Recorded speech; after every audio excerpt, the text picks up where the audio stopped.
Ladies and gentlemen, welcome back to the Nexus Gaming Series Storm Division. I am Tetcha, your caster for today, and we are having a delay. In case you haven't noticed, we're already 5 minutes late, and I've literally only just now, as in this very second, received the map bans. So I'm going to sort these out as fast as possible. Oh goody, that's broken. Alright, reload that. But that's fine. That takes like a second to fix. There we go. Alrighty, so, in fact, let's do this manually so I can show you. Let's take you to the maps while we talk about the series. As you can see, and as you've been seeing since the start, today's match will be Team Exodia versus VGM. I'll talk about them in a second, but Team Exodia will ban out. Jesus, they're fast. They're inviting me to the lobby now. They delay for so long, and suddenly they're rushing through everything, but here we go. Alrighty, so, Team Exodia bans Alterac. And they ban... Oh, no, I've done that wrong. I've done that wrong. Alrighty. Reset maps and scores. Whoops. I put that in the wrong section. My bad, team. God, I am flustered due to the delay. This is why I really argue against delays and getting all this stuff here in advance. And we are not just on time, we're 5 minutes late. And I'm a little miffed, gonna be honest. Alrighty, so... Ultrac Pass and Hanamura are banned. There we go. And VGM banned Cursed. And they banned Braxis. There we go. To which Team Exodia will be taking us to Infernal Shrines. As VGM have taken first pick. We got there in the end, team. We did it. We did it. We're the best. Yep, Exodia left. That looks right to me. Excellent. They're the right bloody side. They're making my job so easy. DB Smiley, thank you very much for the raid. What was that accent? Where'd I drift off to there? But thank you very much for the raid. Very appreciated. Also, just so you all know, that we will have a substitute in this game. Team Exodia will be subbing in a player. Red Robot is unable to be here tonight, and he will be substituted in with, I believe, Prismaticism. I will double check that. Scroll up. Justing, sorry, same team, but I got the wrong player. But Justing will be subbing in for Red Robot for the side of Team Exodia. Nice. Let's have a look at the table to show you exactly what's going to be going down in today's matches. As you can see on the table, as I mentioned in my tweet, Team Exodia currently sit at a 2-0 in terms of series at the top of the table. They have 6 matches won, which is obviously enough to win 2 best-of-5s, and have lost 3 maps total. VGM, on the other hand, only have a single series, and they are 5-5, a significantly worse record. And the reasoning for that is VGM have already had to play against Team Alexander, where they lost in a belter, one of the best matches of the season so far, in a 3-2 series. And right now, VGM appear to be a little bit addicted to 3-2 series because they also banned out, they also were forced to go to a 3-2 series against Chili Mountain, which is the most direct comparison we have for these two teams, due to the fact that Exodia played Chili Mountain in week number 1, where they were able to take a 3-1. And were able to get themselves some points. Team Exodia were then able to take a 3-2 versus Regen. Regen, who had won their first series in a 3-2 as well, beating out Ceton. You're up to date. So, overall, currently, Exodia is sitting quite a bit ahead, but VGM, the first team to qualify for Storm Division,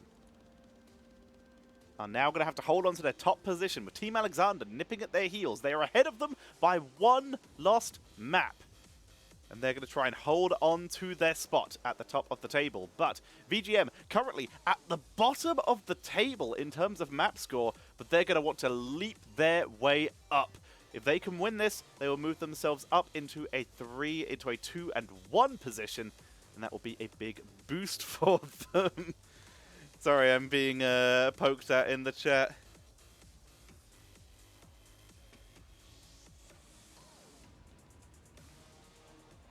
There we go. Caster R. Alrighty, so I think we're going to be good to go very shortly. We have one team ready. We have both teams ready, in fact. I think we're going to be good to go quite shortly. as we're going to be getting ready to head into game number 1. But while we're waiting for the teams to hit go on that, allow me to sell out to you all for a second that if you are enjoying the games today, I have set a commitment that by the end of week 4, we have just started week 3 now, by the end of week 4, I believe we can hit $2,000 on the Matcherino to raise the prize pool. Exclamation mark Matcherino in chat means you can donate to the prize pool for Storm Division. Now, I believe we can do that. I believe that we can hit that limit, but if not, I know 100% that I believe we can hit $2,000 by the end of the season. Plenty of time. Prove me right, Twitch chat. Twitch chat always proves me right when it comes to being incredibly kind and supportive of the Heroes esports scene.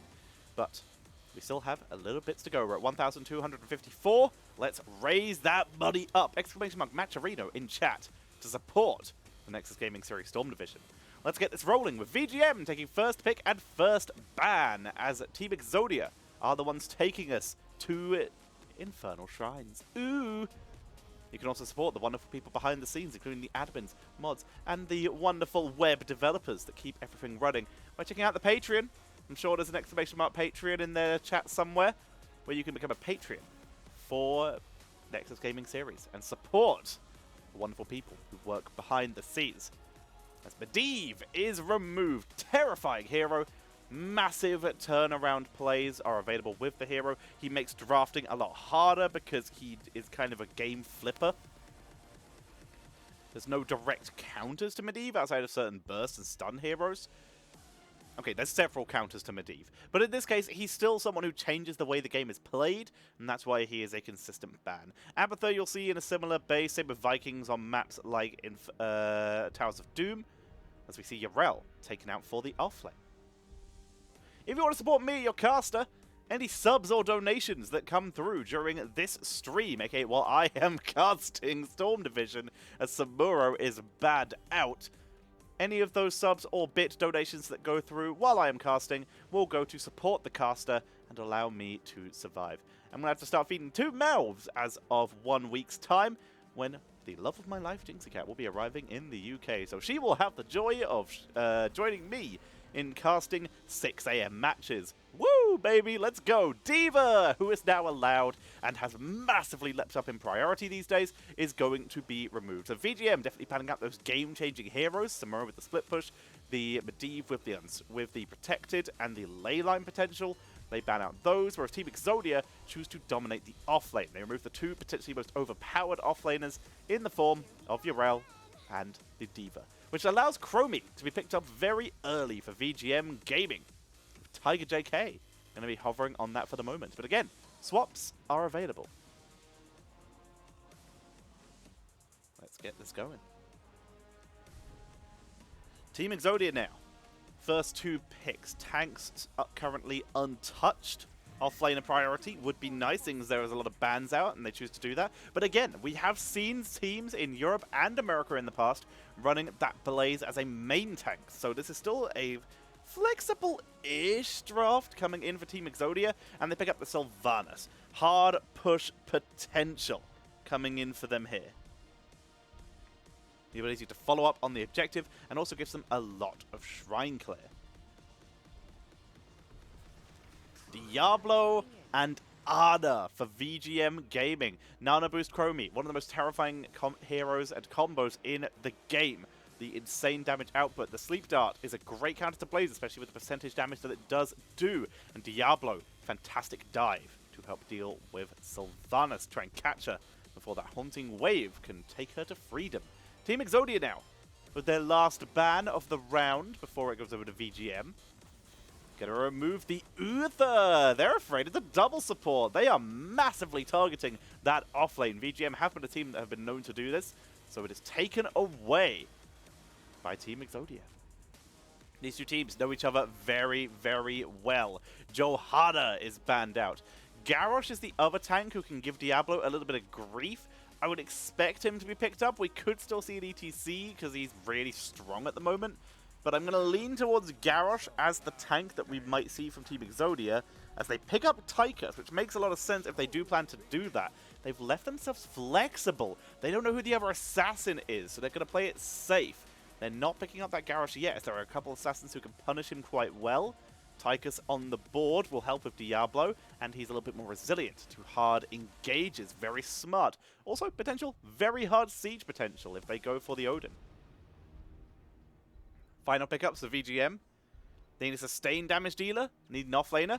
They go with Thrall, who can kind of fit both those, and they bring out the Cassia, who has managed to sneak her way through the draft this far. Cassia into both Sylvanas and Tychus, going to do a fantastic job here, and the potential for Valkyrie to pick over either Sylv or Deckard could be huge in these fights. We'll have to see if they're able to execute that well from Mocha. Sorry, Mocha. Final pickup for Exodia. It is going to be that Garrosh.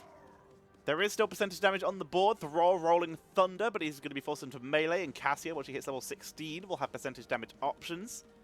But they still feel comfortable with the Garrosh. He's still the better option into Diablo here, etc. There's enough crowd control options with Thrall potentially Sundering, which is unlikely, but possible. Cassia or Valkyrie, Ana Sleep. There's a few too many interrupts. They could stage dive, but with Thrall on the board, with that rolling Thunder, they could very easily melt an ETC if he was locked down for long enough. So they're going to play around that and try and avoid getting themselves caught out, and instead punish that Diablo for being the one to engage. Sounds good. Sounds good from these two teams, as we are going to be getting ready to head into game number 1 of this best of 5 series. Now, so far, I have yet to cast a Storm Division game that hasn't gone to a full 5 games. So let's see how that works for them. Let's see if I'm finally going to be able to break my curse. Also, VGM have yet to play a game that hasn't gone to 5 maps. Let's find out, as we're going to be heading in to game number 1 of this best of 5 series. Ladies and gentlemen, on the left-hand side of your screen currently, it is going to be Team Exodia in the blue trunks with Cookie Man on Sylvanas. We have, we're going to call him Pit Kid, because that is what their name is in this game. On the Garrosh, Hots is playing the Deckard Cain, Nasmus on the Blaze, and Kevin is going to be on the Tychus. Whereas on the right-hand side, it is VGM with Heavy playing the Ana. Cattle is on the Diablo. Mocha going to be bringing out the Cassia, Vespertine on the Thrall, and that leaves Tiger JK on the Chromie. This is game number 1. You like my outfit swing? I appreciate it muchly. I do like my dice. So, we begin. Potions being placed all around. Chromie is trying to siege Sleep Dart, and they will get some damage. On to Pit Kid. Level 1 talents. We do see the deep breathing. It got nerfed, but it's still going to come up for Tiger JK here. So they are still going to bring that out. See how well it is executed as the game goes on. We're starting with percentage damage. Yes, I like this a lot. Overwhelming Affliction coming in for the Sylvanas. Diablo is the only tank on the board. So how do you deal with a single tank team? You pick percentage damage, because there's no one for Cattle to dart back to and trade with in terms of sustain. So combining that percentage damage from Cookie Man to kill Cattle and the percentage damage of Tychus to kill Cattle means it's going to be leaning heavily on Thrall and Cassia to tank the damage and allow Chromie to keep sieging in. It's a very smart pickup that might allow them to bully Cattle out of lane and remove frontline protection and peeling from VGM. For now, though, everyone is trading back and forth. There is more percentage damage coming in from the other side, though, to try and bully Garrosh, the Rolling Thunder. They also went for anti-healing to try and deal with that Ana in the form of that body check. 30% reduced healing output should be very strong. And with the level 1 field study, there's a very high chance we will be seeing Ruby this game to allow Garrosh to run in very deeply and get the value that he needs to get, trying to flip some of those backline members. And if not, flipping Garrosh isn't the worst thing. In fact, they attempt to flip him in this case, try to focus onto him. The anti-healing is already there from the body check, but Cattle will survive. Time Trap will prevent Pit Kid from going any further.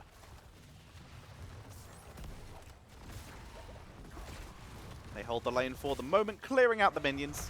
There is that Ruby, as predicted, as well as Possession coming in from Cookie Man. Extra wave clear, extra pressure. Cookie flipped in. Haunting Wave gets out. Anti-heal grenade from Ana, not enough to finish the job yet. Siege Camp. Kazura's going to be pushing in that top lane. Cookie Man, though, coming up to deal with that. In the meantime, counter Kazura's taken for the side of Team Exodia as they get their Impalers, as Fallen Shamans are being taken on the top part of the map. blasting their way through. Tiger JK, a little bit lower mana. Is already up to 6 stacks on that deep breathing though. We're going to be seeing Plate of the Whale coming in from Cassia, so going for the mobility healing. And Blaze, full auto attack coming in here from Nasmus, bringing out that Incinerated Gauntlets and the Adrenaline Stim Pack. Maximum wave clear, high pressure onto the objective. Let's see how well they're able to use that. And Tychus within the rhythm coming in here from Team Exodia. Kevin going to be looking to get those stacks up and continue to bully Cattle. There's the stun, deep breathing, big damage with Mobius Loop. Now off cooldown for Pitkid. Cannot land the stun onto Mocha as Mocha zones them away. Meantime, Sylv is trying to de-push Vespertine, but Vespertine has been able to get some good damage for the trade. Pitkid comes in. Pitkid, Multi-Man stun. Not enough yet. No one's been able to find a hard engage. In the meantime, this Khazra camp, one Impaler left, continues to put the pressure on. They're looking for their chance.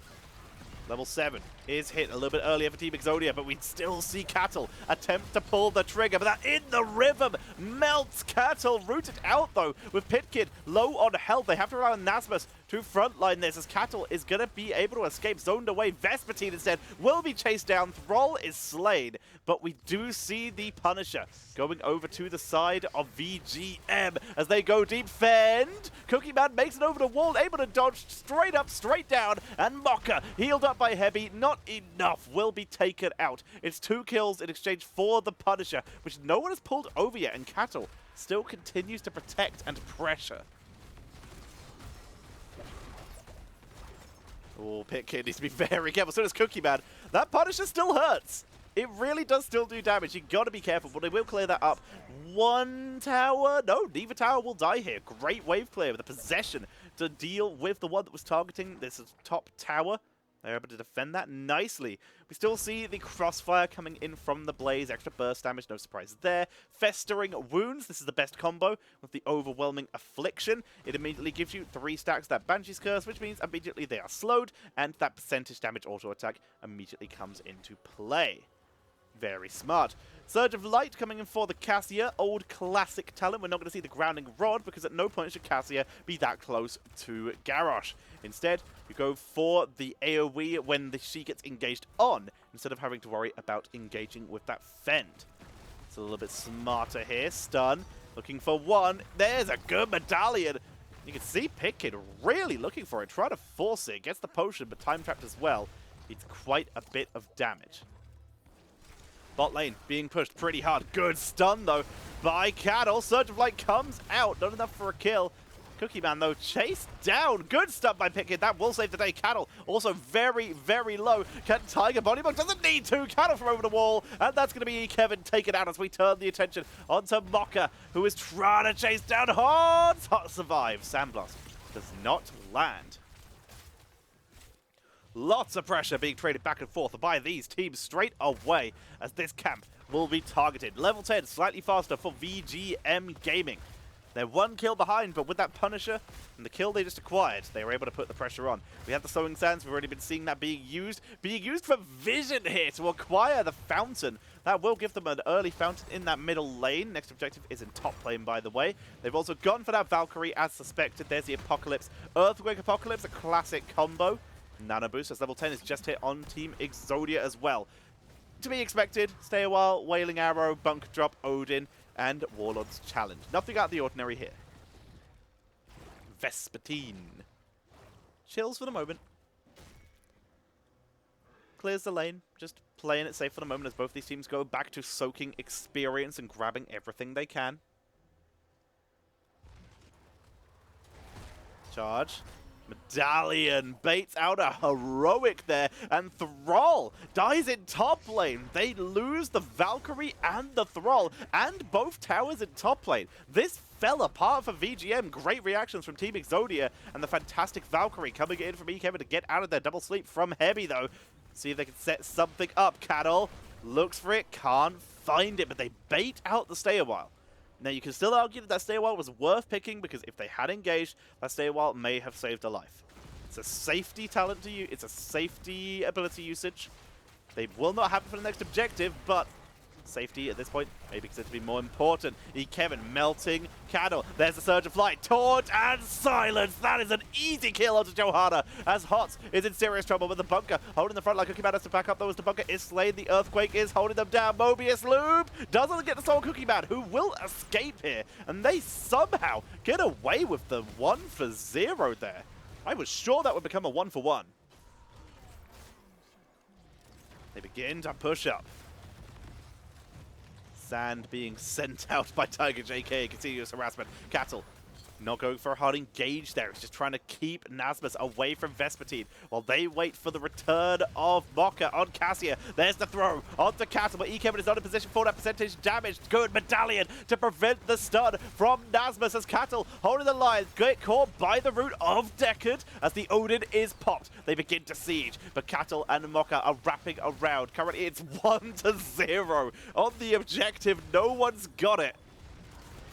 Valkyrie, easy pull. Odin is deleted. That armor will not help you as Kevin is taken out, and VGM will finally begin starting on that objective.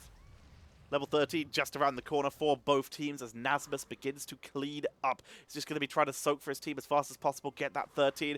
By the time he has done so, everyone will be up. They will have Kevin back, and they'll be able to use that for the defense. Fort will be pressured as well. We do see Vespertine coming in. Not the best wave clear overall, but going to be enough with the minion wave arriving to save the 4, but it's going to be quite close. There's level 13 on the board. Ancient Blessings, Cold Embrace for big burst plays. Neosteel Coating, going to be very important for Tigers to not die. Garrosh, yet to pick. Yet to pick yet. We'll see if he picks anything exciting. We also have the Gloves of Alacrity, no surprise there. Full Fire Stomp, Frostwolf's Grace for the quick heal burst. The Fort did live, as we expected. Nasmus just going to keep trying to push that up and gain pressure as the Punisher will push in top lane. There's the Smelling Salts. Nice use of the cleanse there. I'm not entirely sure if that was the Indomitable or the Medallion as we see Pitkid focus down. Mobius Loop did a lot of damage. Poison from the Wrath of the Ancestor. Is that what it's called? Ancestral Wrath, that's the one. From Vespertine is enough to secure the kill. Got very confused by ability name there. Cookie Man. Oh, Cattle was looking for it. Stun on that tower. And Cookie Man may have perished. Slowing Sands now dropped. Going to make this defense much, much harder. With no Garrosh to punish anyone. Sylve gets caught. Haunting Wave gets her out of danger. They pile on the pressure. Looking for the first keep of the game. Cookie Man caught in one Mobius Loop, but able to survive potions, topping them back up. There is the possession. That buys them enough time. They kill off the Punisher. They will live. They're going to try and get onto Mocha here. The mount is denied. They chase it down. Good double sleep dart from Hebby, though. And that's going to be enough for everyone to get away. Hebby putting on a performance in this game. These sleep darts have been good. Really piling this on right now. Teams clearing up. Doing the best they can. Another Khazra camp is available only on the side of VGM and this center point, though. The ones for Team Exodia will be up in 1.5 minutes. Meantime, aggressive invade onto the, not onto the camp, but onto the vision positioning bushes of VGM Gaming. Sleep catches no one. Hots now having to retreat because Pitkid is having to sacrifice himself for this. Down they go. Eaten alive. Mobius Loop. Cookie Man gets destroyed there. Vespertine is mounted. Chasing it down. Going to try for the wraparound play. Can they find it? Cookie Man is low. Potion is picked up. Vespertine is deep. He is in. He goes down. Vespertine. He gets killed off the 1v3. His team doesn't even make it close. The fort lives with a solid 90 hit points. Sylve's able to retreat back to base. Gets out of dodge. Unfortunate chase there by Vespertine, as level 16 is now available for both teams. We have the life drain for Sylve, trying to keep herself alive in these fights. The safety in numbers for Deckard, trying to keep himself alive. It's all sustained. The thermal protection. We have the Earthshaker for the extra stun. That will help. The only truly aggressive, I mean, Earthshaker is aggressive, but the only truly aggressive talent is Sizzle and Attacks. That extra percentage damage on autos. On the other side, There's that percentage damage we were talking about. Martial law. More firestorms, debilitating flames. Going for that damage reduction. That is a big deal. It allows the Diablo to just be incredibly tanky. And more percentage damage as well. Alpha Wolf for the Thrall.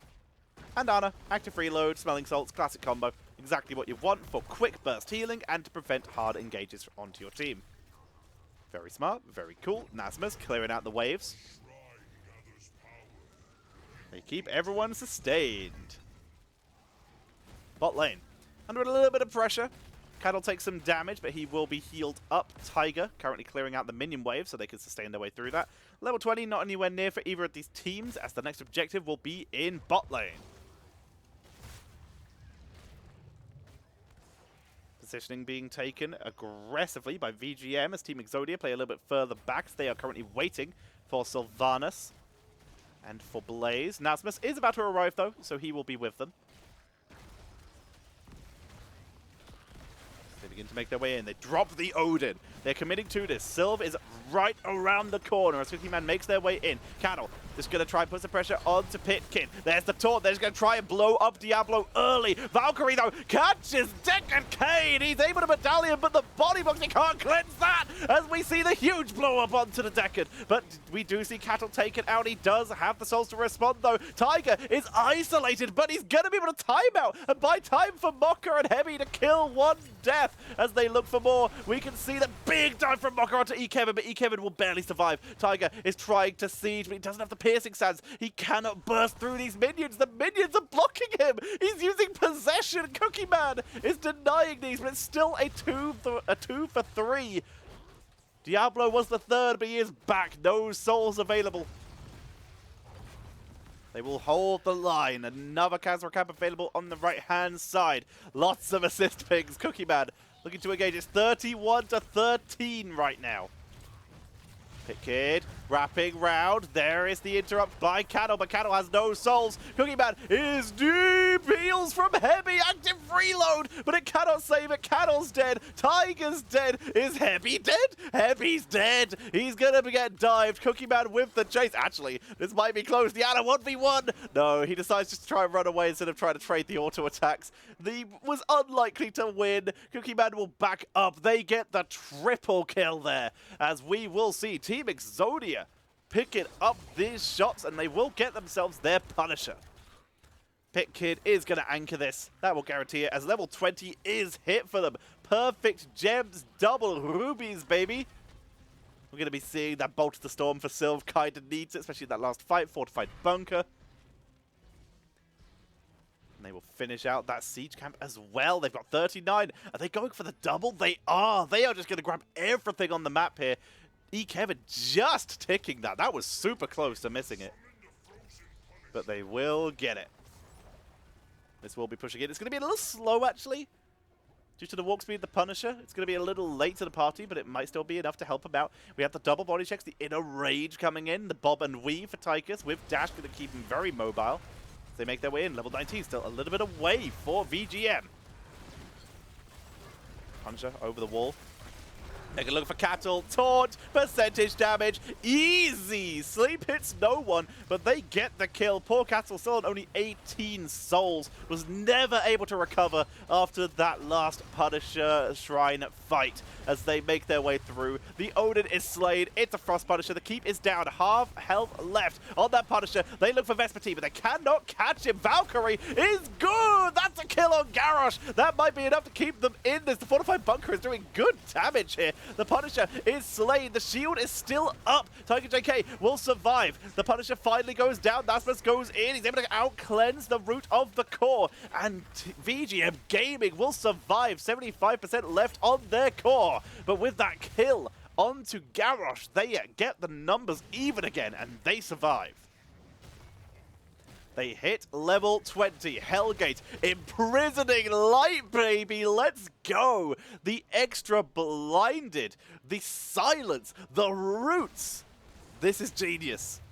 This is going to be huge potential if they can get these big AoE shots. We have the earthen shields. That's so much survivability. And of course, nano infusion. That's going to give Chromie just all the damage and unraveling here. Even more slows and spell armor. That is gonna be BM.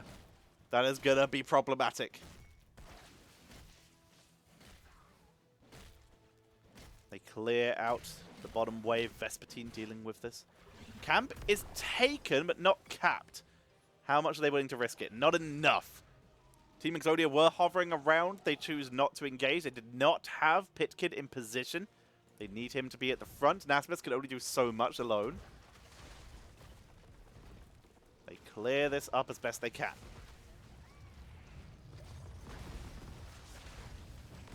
Team Exodia just putting on the pressure right now. Let's have a look at Cattle's souls up to 30. Still low. Cookie Man moving in to pressure bot lane. Clear up the minions and was actually, I think, looking for the kill onto Vespertine, which they can just do. Sylvanas is pretty good. If they could dodge the route, I think they win that 1v1. Kevin removing the vision. Preventing anyone from getting caught out.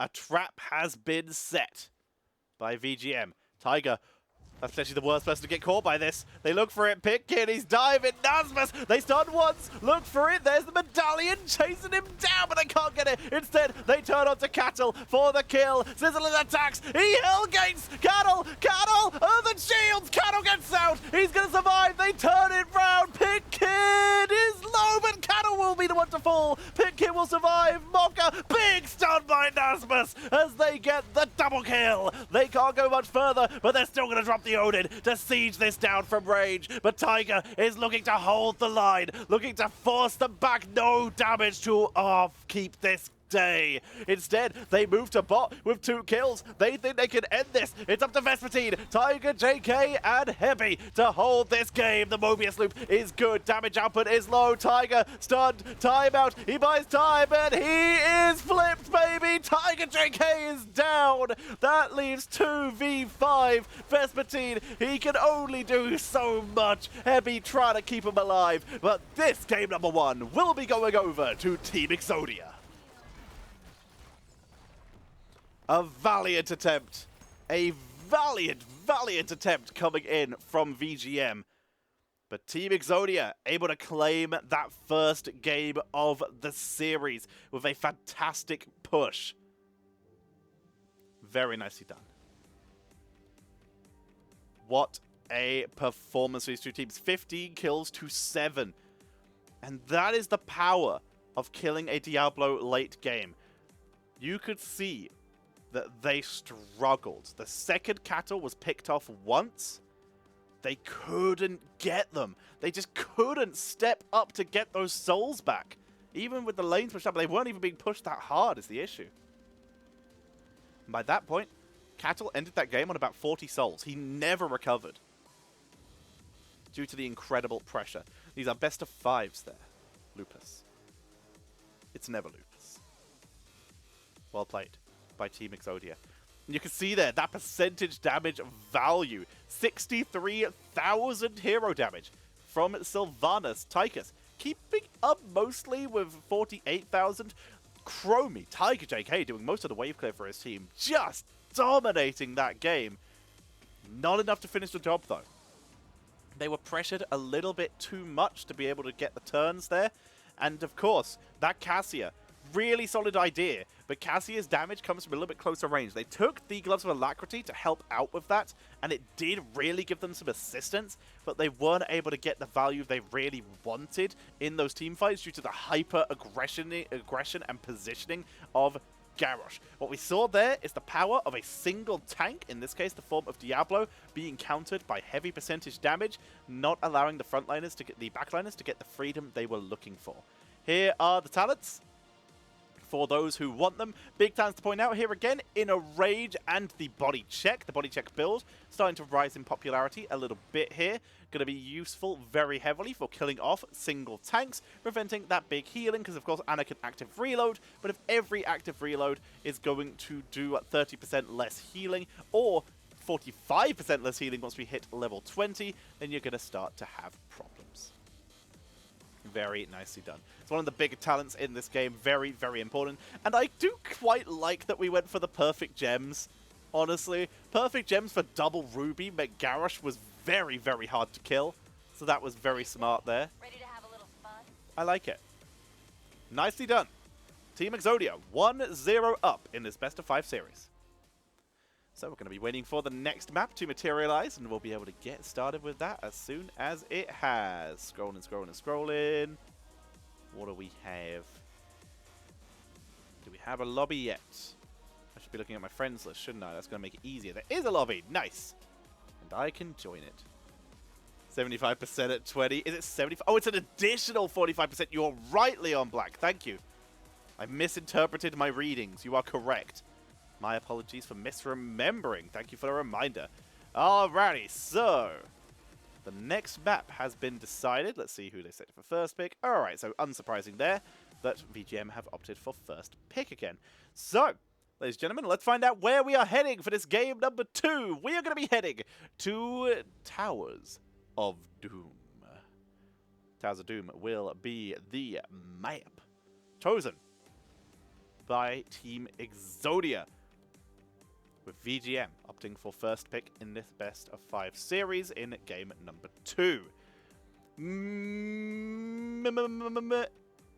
It's going to be a Storm Division game, because we are going to be playing the best teams through multiple qualifiers. The best teams in the world. We can't even just say in America, because we have a Latvian player. We have South Korean players. We have some of the best teams in the world in this division. This might just be the highest level of play that exists right now, as we are getting ready to head into game number 2. We don't have enough European teams. We need a Season 2, and we need the European teams to sign up for it. We know they can play. We know they can play because they've been playing on NA for the last couple months, but they didn't get in for Storm Division in time. So what we need is a Storm Division Season 2 to get the EU players in. Let's freaking go. 100 bits for Exodia. Thank you, Caparius Cloud. Thank you very much. Very appreciated. I'm going to give him a caster is R. Because caster is R. As a reminder, everyone, and a big thank you to Capricious. It's Capricious Cloud. Thank you very much. Big reminder that if you donate bits or subscribe when Storm Division games are going on, then the income from those subs and those bits goes directly to the commentator. So in this case, thank you, Capricious Cloud, for supporting me directly. It is very, very kind of you, and if you want to support your casters, then that is a fantastic way to do it, while also growing the Nexus Gaming Series page. It is all very, very appreciated, as we are going to be heading into the draft for game number 2. As a reminder, we also can support the prize pool by hitting !Matcherino in chat and donating directly to the prize pool. So, Capricious Cloud, if you want to support Team Exodia, then that's a fantastic way to do it. By donating to that prize pool, you can make it so that if they win, then they'll have a bigger share of money. And that's exactly what these teams are playing for. A wonderful prize pool, which is being supported by the incredible people in the Heroes of the Storm community. We're already up to over $1,000, 1,254, I believe, at this stage, and I know we can hit over 2,000 easy peasy as we see Medivh getting banned away. Nice and easy. Love your streams. Thank you, Capricious Cloud. Very appreciated. I should do more of them as we see VGM with their first ban. Team Exodia, they focused on solo laners last time. This time, they focus on split soak and split experience. Oh, Malin Music, thank you very much for the 300 bits. Thank you for supporting your caster in these trying times. And thank you very much for the dogs. That's what we like to see. We love the Frankers. Thank you very much for the support. It is incredibly appreciated. Let's freaking go. Here to watch Kevin pop off. Thank you, Gal the Gooder. How you doing, buddy? As we see Chromie getting removed. They played it very well last time, but they do not want to give it over to Team Exodia. Alrighty then. So, Team Exodia now. They banned the D.Va. D.Va's still scary enough. They left Urel open, though, and I would not be surprised to see that be a first-pick-worthy hero from VGM Gaming. That wouldn't surprise me in the slightest. Let's see if that is what they go for, though.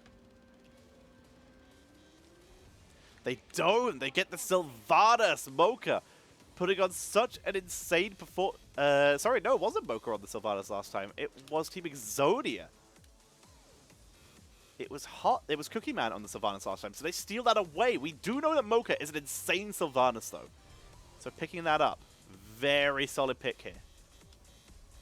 Mocha has played Sylvanas a couple times, and we know it's really, really good. But that leaves Yarel over to Team Exodia if they want it. If not, they're going to pick up early the Greymane. And Tassadar coming in here. Tassadar, a hero who's kind of fallen out of favor a little bit, but is finally going to get played in this game at number 2.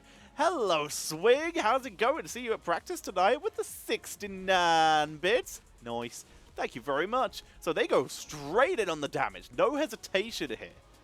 Neither team are trying to pick up anything frontline here. There's the Ana. Unsurprising. It's still really good.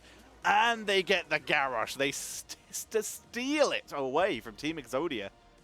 But with ETC, Johanna, Muradin, all these heroes still available. What do we see? Diablo still available as well, but Diablo is struggling to Garrosh a little bit. The best hero option here would probably be Johanna, but Muradin should be another good option. We'll see. That might be the second best option if Johanna gets banned, which I think this is going to be a Johanna ban. That or Deckard or Stukov, the top supports at the moment.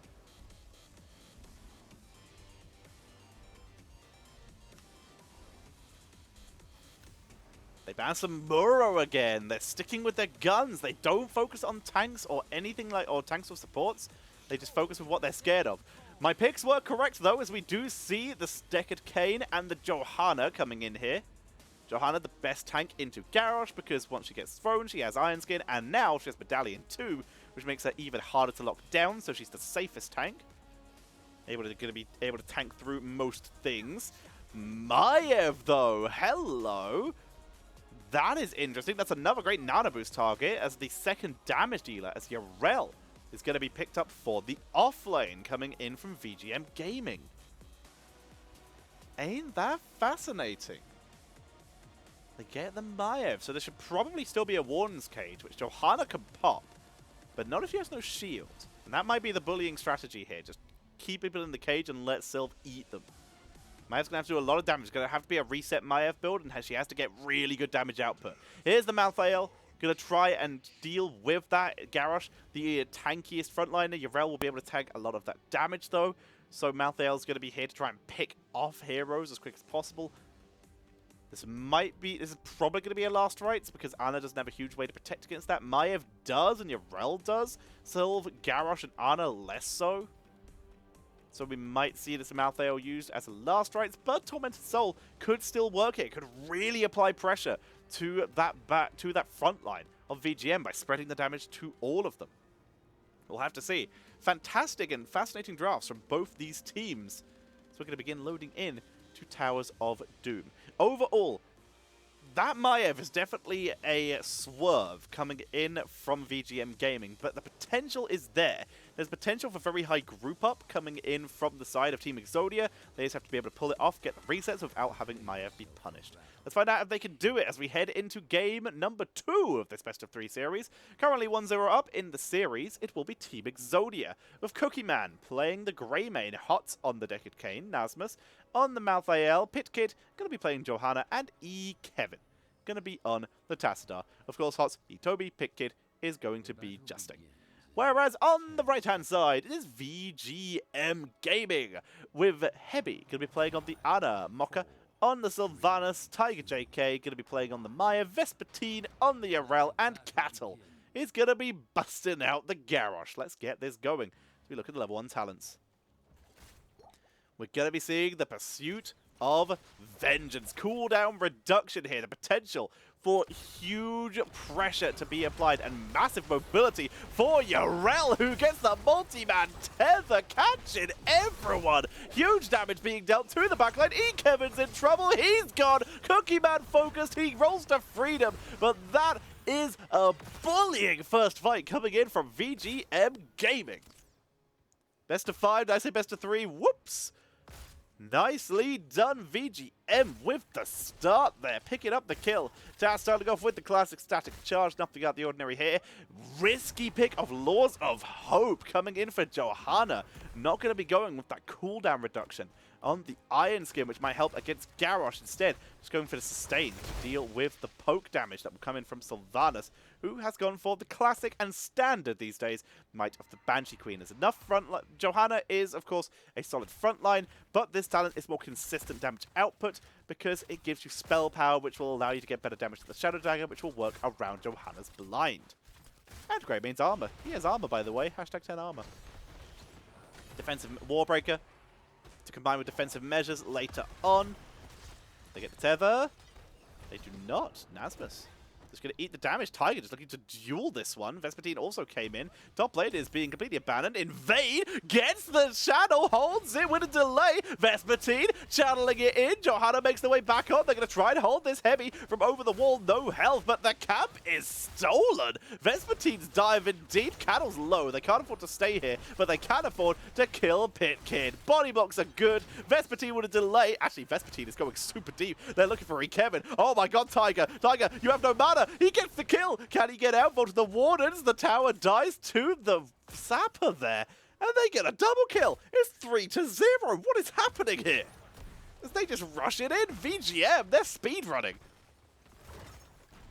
They begin to burn through that front wall. Entire front wall taken out easily here. There's that Ruby once again to protect that front line.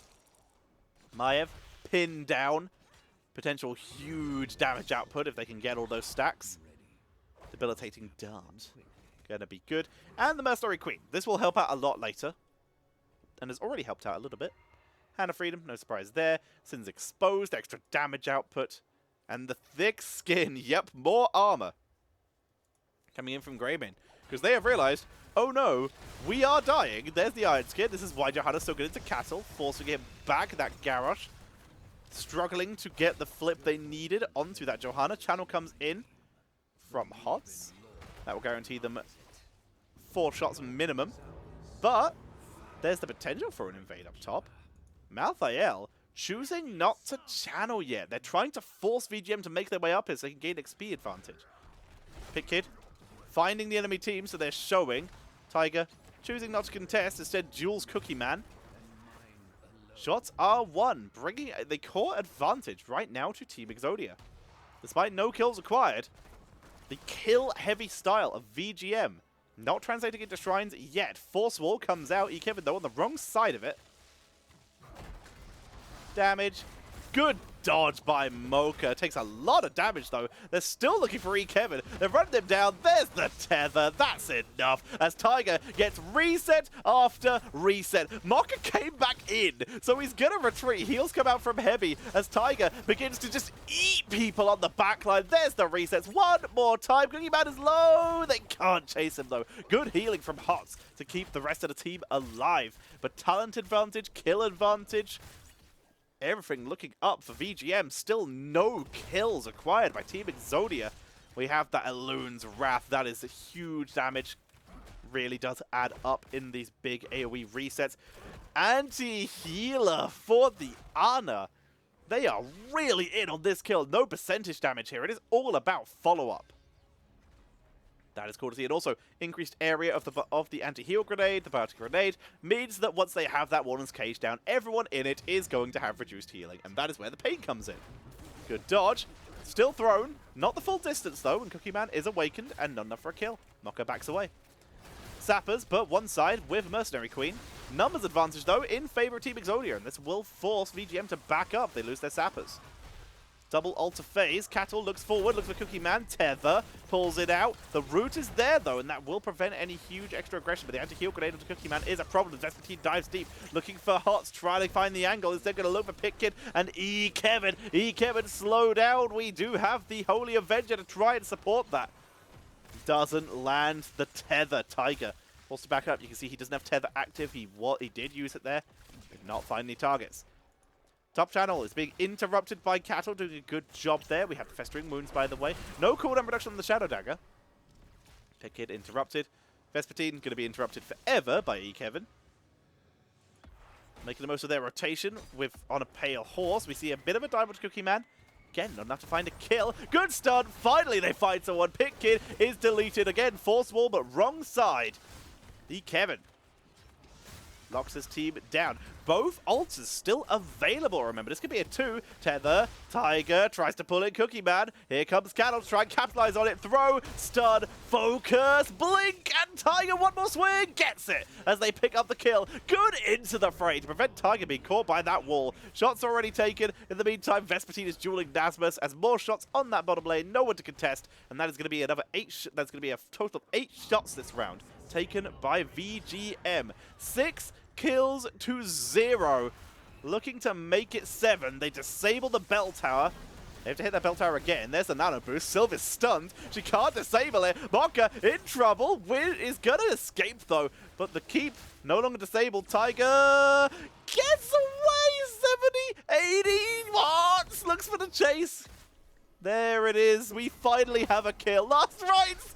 It's not enough. Mocha lives. But finally they get a kill. They kill off Cattle.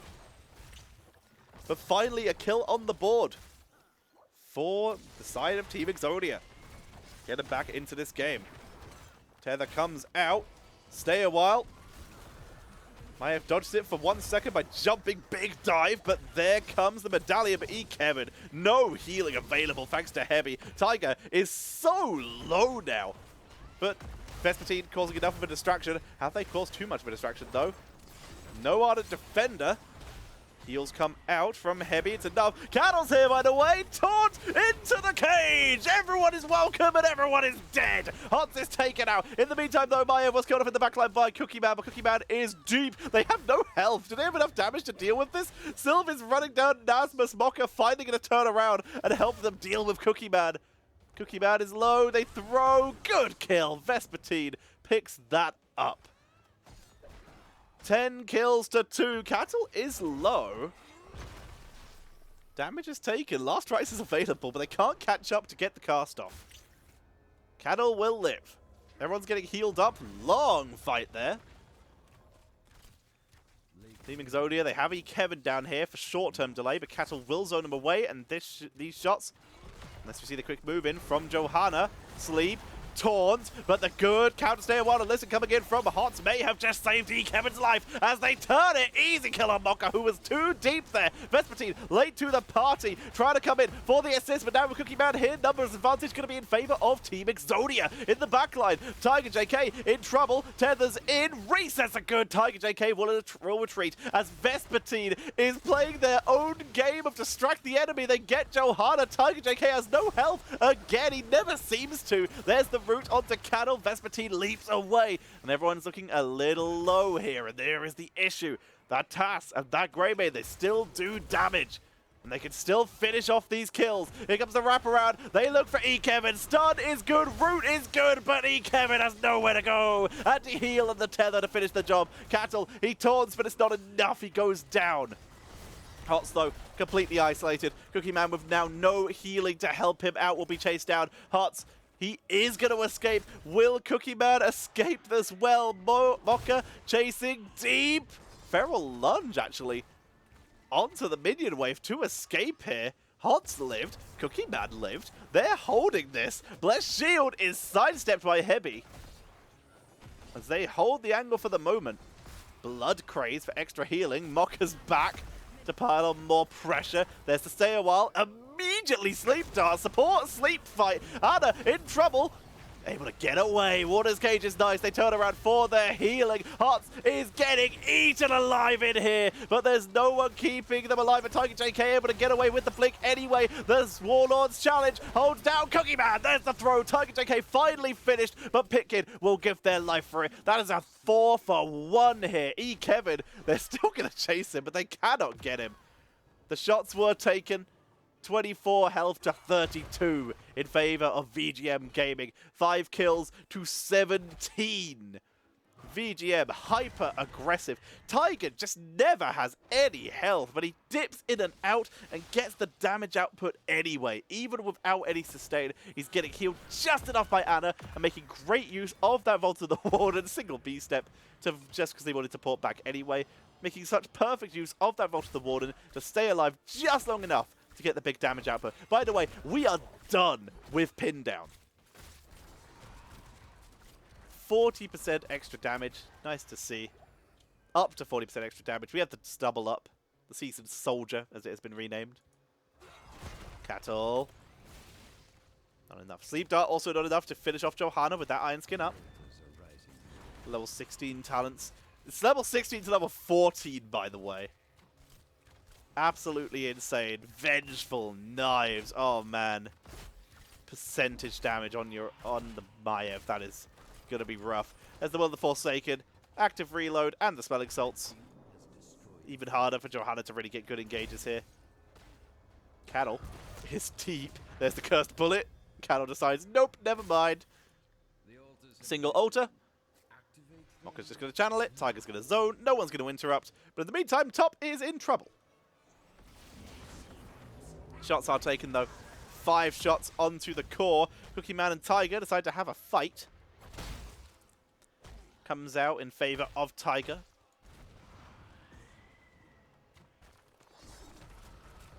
Black arrows being used, but here comes the rotation. Sylph gets away, making the use of that Wood of the Forsaken. Tiger has been of more than they can chew. That was a sad Warden's Cage. It got these candles. Got him. Unlucky. Just tried to activate it to try and trap Cookie Man under the bell tower for the kill. Not in time. Great play by Cookie Man. The dance in, dance out. Beautifully executed. Everyone dodges the root of Hots on that Decade. Vespertine cleaning up best they can. Dealing with the minions. Keeping their team as far ahead as they can, XP-wise. But Nasmus not making it easy with fast rotations. Bot lane still held by VGM, and they look to try and keep it as they look for Cookie Man. Curse Bullet is landed, but Cattle is healing. Mokka, huge damage on the Cookie Man, but not enough to die for a kill. With 16 on the board, we have that Thermal Lance. Good to see. Heraldric Staff, that will help. And we see the Holy Renewal. There's a little bit of healing coming in from the Johanna. Keep her safe. Might need some right now. Throw, taunt, under the bell tower. Damage is good, but the Iron Skin keeping them alive. Vespertine is deep. Tiger's in the death zone. There's the tether over the wall into the force wall. Pit Kid sniped away. Vespertine with the Honor Defender will heal up with the death zone. Slept in the death zone though. Focus down. Odds is low. Cookie Man is low. Will Tiger go for it? No, health is too low. In the meantime, very smart by Nasmus. Gonna steal this away. As they get that top bell tower, even waited and timed it to try and deny shots away from VGM. Team Exodia trying to keep themselves in this game. Hots for the delay as Vespertine runs him down. Nasmus coming in. The meantime, Tiger JK going to be able to claim this bottom. That's their 4 shots, making this an even trade for now. But with Tass down, this left-hand altar maybe going over to the side of VGM. But none of Nasmus can have anything to say about it. They're still looking. Tiger... no tether, denied by the slow here. In the meantime, Nasmus, again, causing a distraction. Warden's Cage onto Cookie Man. Tether pulls him in. They don't even need the cage. Just going to be able to pick up those kills. Level 19 on the board for VGM, approaching their next curse. Nasmus trying to be annoying. Also annoying, currently, Hots. He is asleep, though. Pick Kid, little bit deep. Well, to the Wardens, though, resets the aggro. Less shield, but the tether is good. And Hots is... oh, Ruby. Ruby is good, but not enough. Mokka able to dance in, do huge damage output. The bell tower falls. In the meantime, Nasmus stole the shots. So they will be able to keep themselves a little bit further ahead here. 24 health to 12. But opportunity arises. Huge body lead on the map for VGM. They make the most of it. They grab the boss as Vespertine causes a distraction. Delays bot lane in time for them to just get that without contention. They're going to be able to get that back later. 4 shots on the core, bringing it down to 8. And right now, it is 4-4 because top lane is still held. There are 2 sappers making their way in. Mokka is heading in to deal with this. Pickett tanks through. Level 20s. Death Wish, Sephirim. We've already seen that use. Sorry, Seraphim. Nano Infusion, Bolt of the Storm, and the Shadow Strike. Nothing too surprising there. Pretty normal across the board. The Death Wish is something less out of the ordinary, but it's still a really good talent. That cooldown reduction is kind of insane, and that duration increase is still decent. Cattle, in fact, stepping up, looking for his opportunity. Level 20 just around the corner for Team Exodia, but for now they have to worry not about soaking, but about dealing with holding this.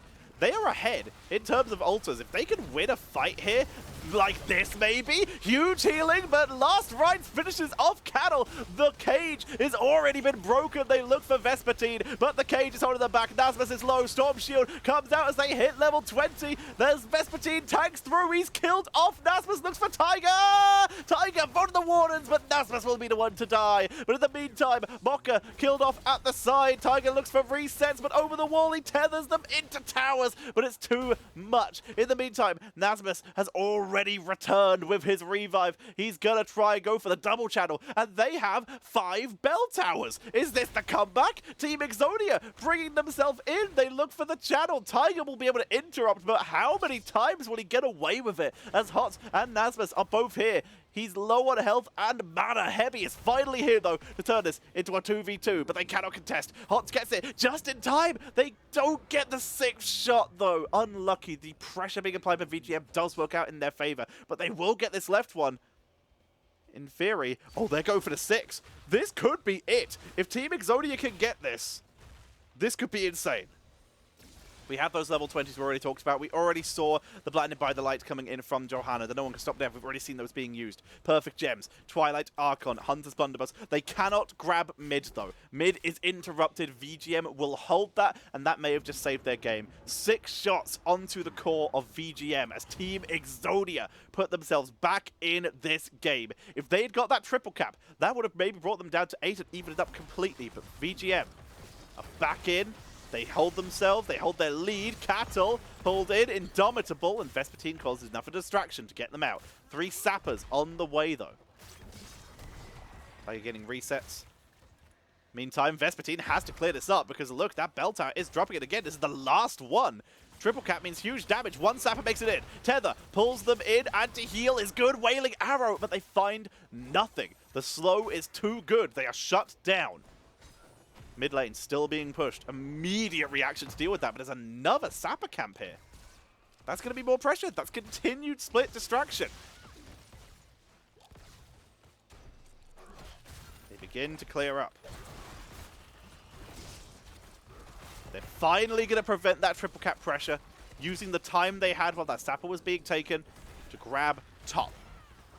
Mid will fall due to the distraction, though, that top did provide. He's able to cleanse through the taunt there. He gets through to sleep as they turn it round. Hots escapes. The cage is a huge distraction as Pitkid is locked inside. Tiger JK with the resets. Last Rites, Cattle will be sniped away here, but Vespertine is causing enough distraction. Mocha is so deep, he goes down. Vespertine is killed off. The Rune lands perfectly onto the Maiev, and that is gonna be it. The altar is spawning in 10 seconds. Top is gonna be pushed in. This will be a triple cap and 7 shots onto the core. Cookie Man is just gonna delay this. Nope, they're just going to cap it. They know they will get this with the triple cap shots. Ada cannot de-push. 30 seconds left, and Team Exodia with the comeback. 3 health left. Only 3 shots of the triple cap are needed. 6 cap is acquired, and Heavy cannot hold this. Cookie goes deep, causing enough of a distraction. He may give his life, but at this point it does not matter because Heavy cannot kill this bell tower in time. Game number 2 goes over to Team Exodia.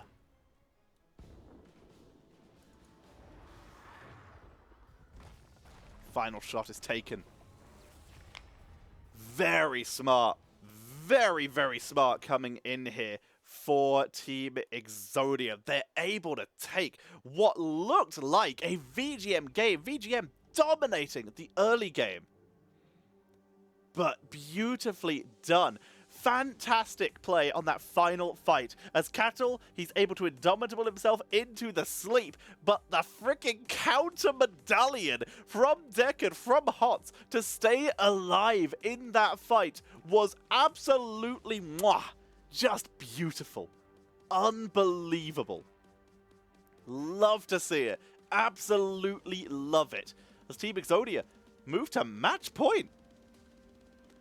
One game away from taking this series in its entirety and holding their position at the top of the table. Team Exodia and Team Alexander, the only teams yet to be defeated in terms of full series. But this, if Exodia win this next match, this will be their very first domination. Here is the standings to show my point. 0 teams have dominated Storm Division. If Team Exodia do this, it will be the first domination in Storm Division history. And it will be against the team that qualified first, the #1 seed coming in to Storm Division. And Team Exodia are 1 map away from a domination. VGM need to full reverse sweep to bring themselves up. If they can do that, though, that will move them up the board into a 2-1 in terms of series. And that will severely help them in terms of their positioning. The only 2 teams so far to have played 3 series are Chili Mountain and CPOG X Fan Club. Both of which, though, still sitting on 1 point. A domination is a full 3-0, a perfect sweep Storm Shock, without dropping a single map. It is currently within grasp for Exodia. But they have to put some insane. We got a 3-0 yesterday, did we? Oh, we did. It just hasn't been put on the bracket yet. Someone giving me someone not a... Did someone forfeit? Is that what happened? Because it says no dominations on the page. All I could go by is this bracket. Yep, there was a 3-0 yesterday. My bad. Chili Mountain 3-0ing CPOG X. Wow, Chili Mountain. Good job. I love CPOG X. They put such a good performance against Team Alexander, and if that's the case, if CPOG X can put up such a good performance against Team Alexander, and then get 3-0'd by Chili Mountain, God, this bracket is close. This table is going to be absolutely insane if that's the case. It's updated. Says we played 3 matches, just hasn't added the domination for some reason. Huh. That's weird. Let me refresh this quickly. See if that'll fix it. Let's jump to... Oh, hang on. I need to refresh cache. That's what I need. Properties. Refresh cache. Yeah, no, it's just not up to date for some reason. Oh, well. We good. Alrighty. Well, then.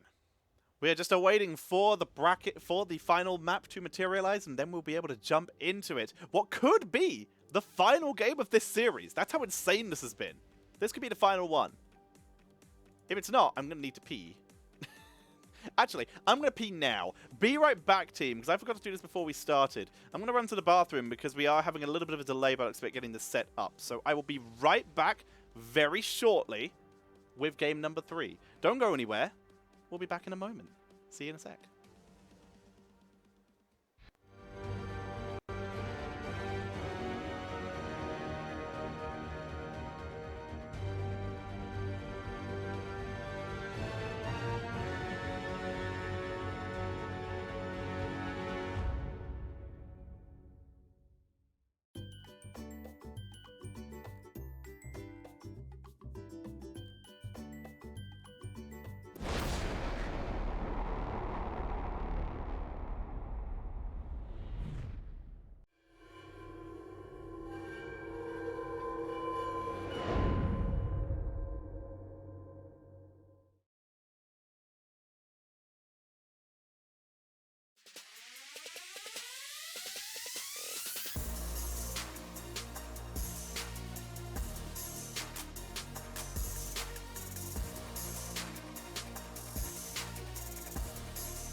Alrighty, we're back.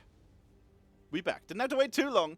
It literally took the time it took me to go to the bathroom and come back for a lobby to materialize. So we good, team.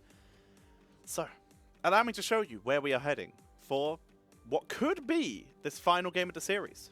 We will see as we are heading, ladies and gentlemen, to Tomb of the Spider Queen. Map picked by Team Exodia. VGM, again, opting for first pick.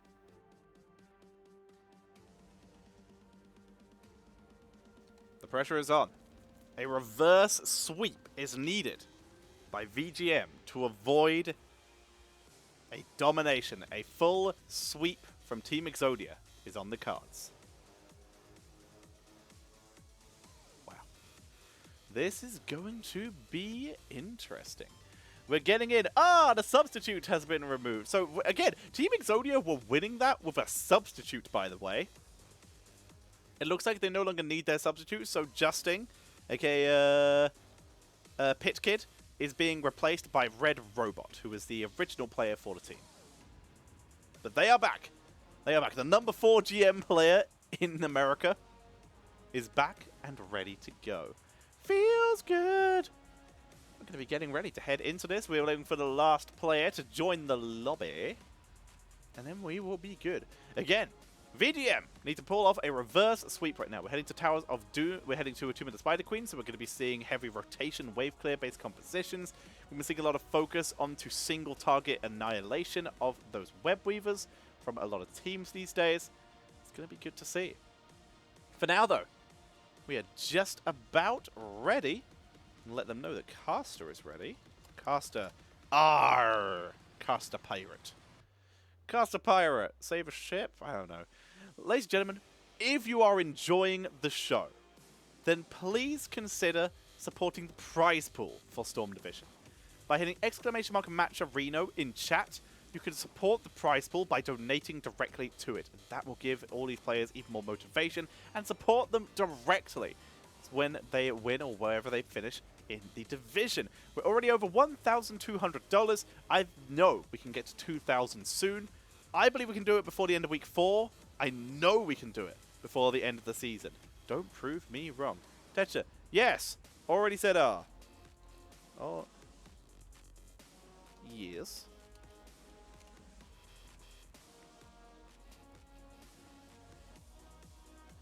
I've been asked if I am here. Or I've been asked something. Either way. Alrighty, either way. If you're also enjoying the show, this is not a winners finals, this is a league.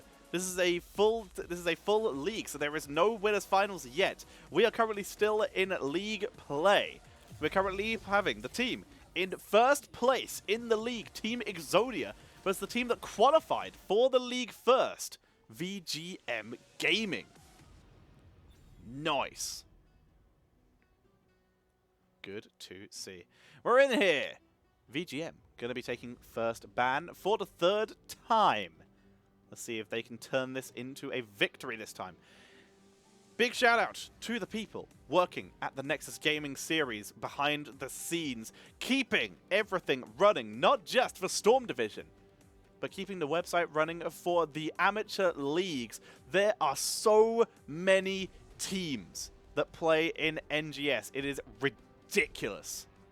And you can support them by becoming a Patreon for the Nexus Gaming series. Support those wonderful people who work behind the scenes. Support those amazing web developers who make all this possible by becoming a Patreon for the Nexus Gaming series. And if you enjoy my dulcet tones, then you can support me by subbing or donating right now.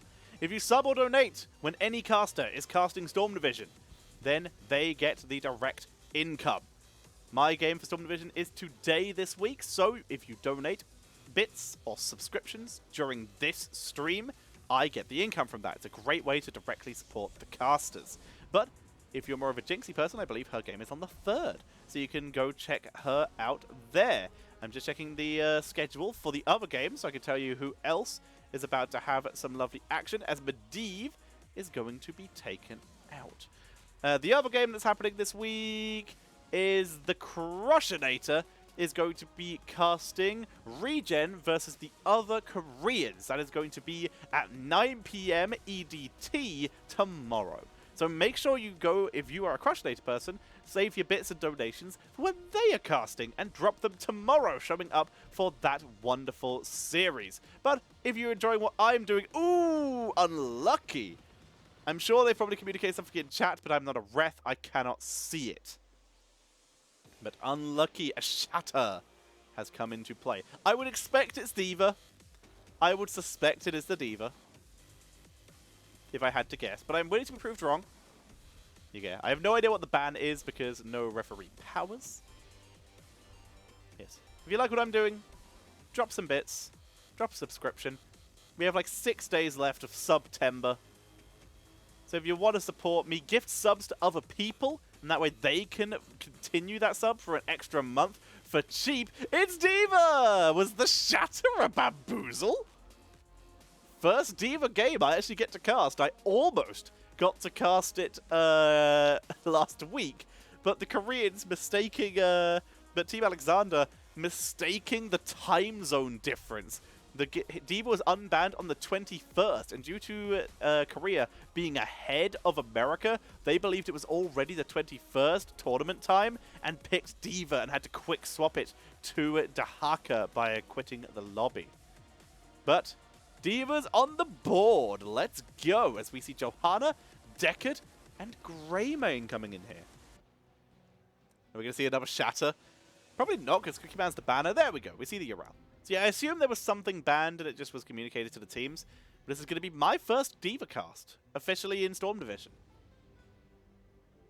Let's see if it's going to bring them home. VGM now. Last ban, D.Va Sylve on the board. They have Johanna. What are they scared of here? What's rough into Johanna? Probably Diablo? Potentially the worst tank, I think, into them. They're going to ban Chromie. That makes sense. Deckard can do a lot of healing, but that siege is just irritating. There's a very sensible ban out there. Tank-wise, I expect we'll probably see...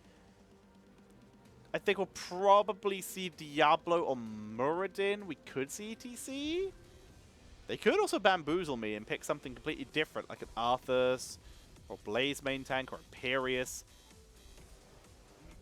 Looks like they might leave the tank a little bit. They pick the Reyna and the Malfurion, so they're going to play reactionary with that tank. Malfurion, so one of the top healers in the game, vulnerable to Greymane, but insane healing output overall. Might give them a big difference. And it's going to allow Cookie Man to go quite deep with that Sylvanas. And try and trade out kills while still being consistently healed. Blaze going to be taken by VGM, the classic Blaze Johanna. They could still pick Hanzo here, but instead they go for Li Ming. Another hero who follows up perfectly onto the Johanna Blaze combo.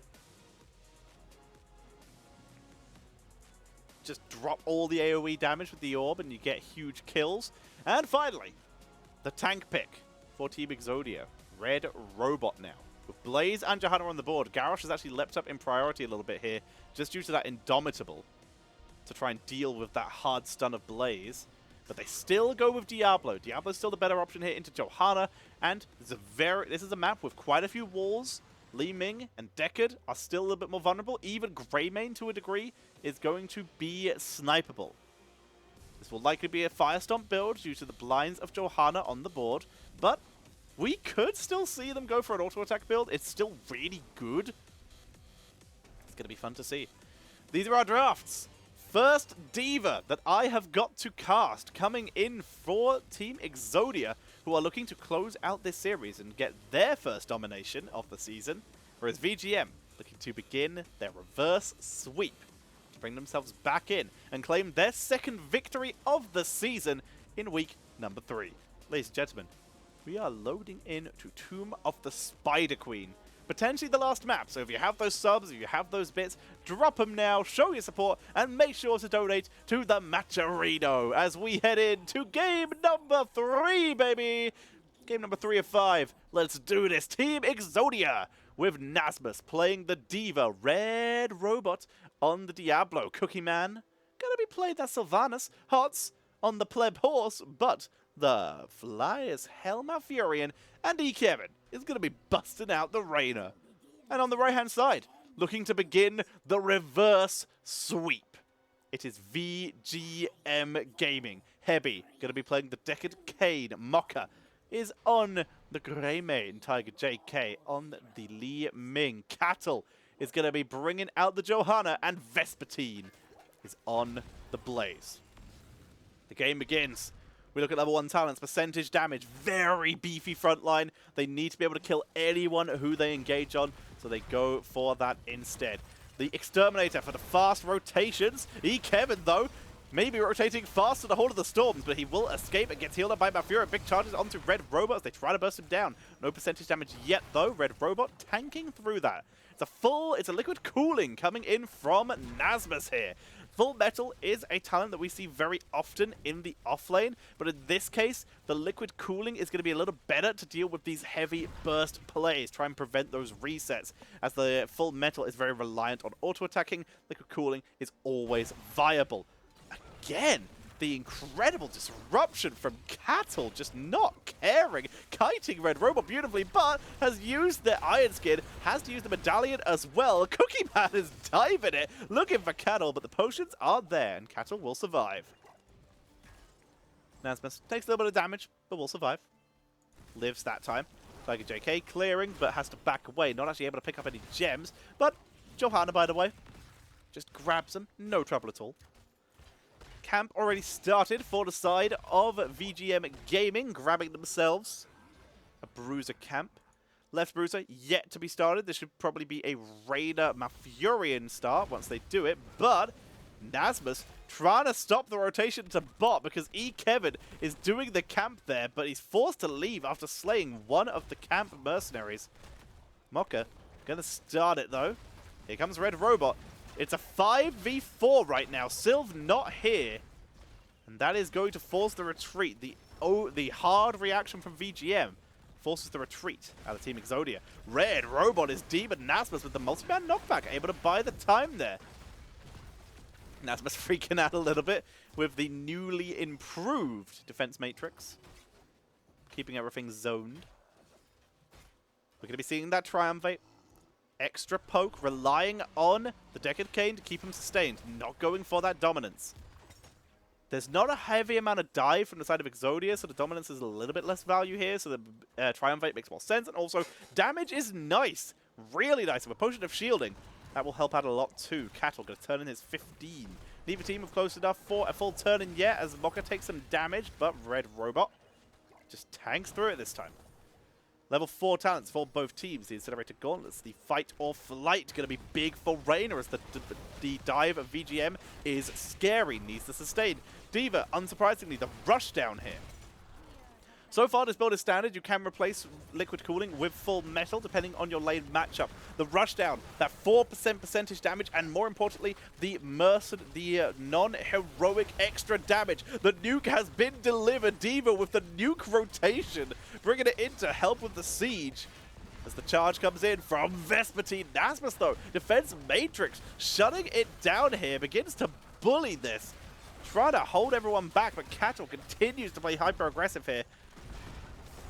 The wave clear, the percentage damage that Nasmus offers is causing grief.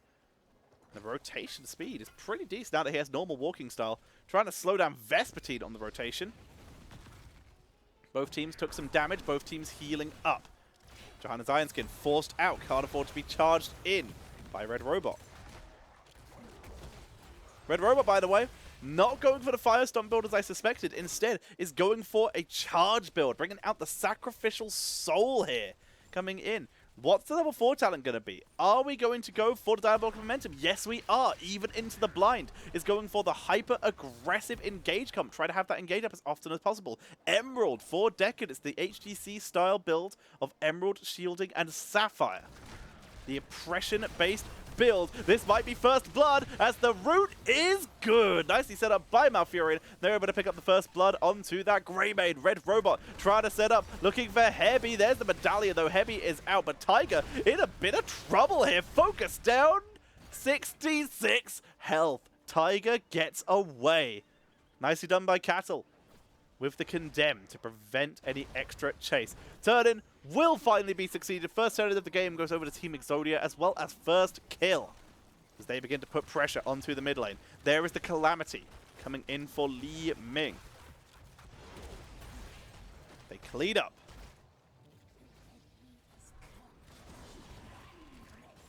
They melt their way through top lane. We're seeing Team Exodia looking to maybe put the extra pressure on. We have the mini stuns. I've hit the Nitros, the extra oppression from that Diva. It really does disrupt plans, especially if you can get onto that Decade perhaps, interrupt that stay a while. Just disrupt the Grey Mane, stop him from moving. Black Arrows already being used. This fort will almost certainly fall. Great use of Black Arrows. They cannot step up here. Fort is taken. Bot lane. Damaged, but living.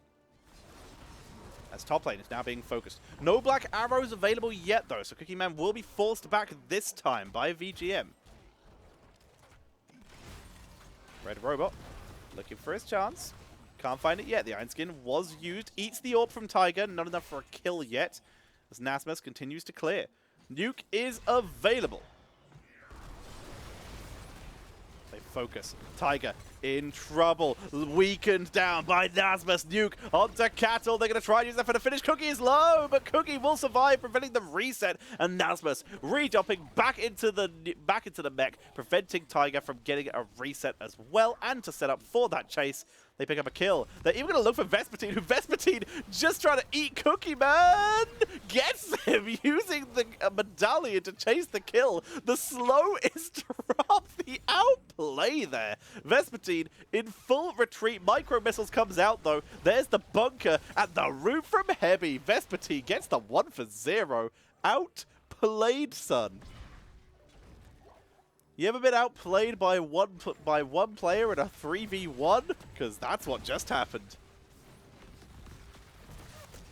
The chase is there. Sleep. Down goes Raider. Nicely done. VGM beginning to pile on the heat right now. Cattle gets caught in the apocalypse, but is able to cleanse their way through. Forces their way out. The potions are there. Potions of shielding, keeping Cattle alive, able to sidestep the root. And VGM escape with the kill without having to give anything up. Their Web Weavers, though, not so successful. Never mind, they have to give something up as Red Robot and Nasmus are able to take down the Greymane. They lose the mech.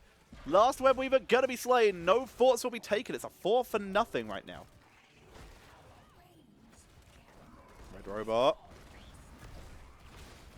looking for some extra damage. Caught in the root. Big charges coming in, really trying to bully him out here. Not going to be enough. It is a Soul Shield. We saw that eating a lot of the damage there in that fight. Other Heroics, Blessed Shield. We've already seen Stay a While and Cursed Bullet coming out. It's a Wailing Arrow. The Raiders Raider coming in. No extra siege damage needed. They have Sylve. Just going to use this for interrupts instead. Tranquility. And we've already seen the Micro Missiles in action. It is the better Heroic. I really do like Bunny Hop. I wish it was better. I love Bunny Hop, but Micro Missiles is so good. Heavy putting down potions. They're going to delay this camp, using it for defense here. Bot lane being pushed out, level 13. A little bit away for both teams. Bruiser camp going to be taken. So they clean this out very effectively. You can see Team Exodia playing very patiently and moving as a team more, making Diva be the one to rotate because she is very fast. But everyone else is moving mostly as a group. This is one of the first times they've split hard, with Cookie Man rotating to mid first to try and deal with the siege camp, but the team will still group up onto it. It's a full charge build coming in from Red Robot. Bringing out with level 13, that devastating charge. There's the Revitalize. Get those Malfurion basic abilities off cooldown. Cold Embrace, more burst. So standard burst build for Sylve. They really need to follow up onto Diablo here. This is the plan. Good to go for Nasmus. Going to be very good at keeping them safe. Pressure mid lane. Black Arrows already being used, but it will expire before the keep is taken. Cookie Man caught in the root. Has to burn the medallion here. Red Robot also takes quite a bit of damage, but will survive. They're not going to get this keep. They will get top fort, though. The Web Weaver up there putting on the pressure, and they will take that down.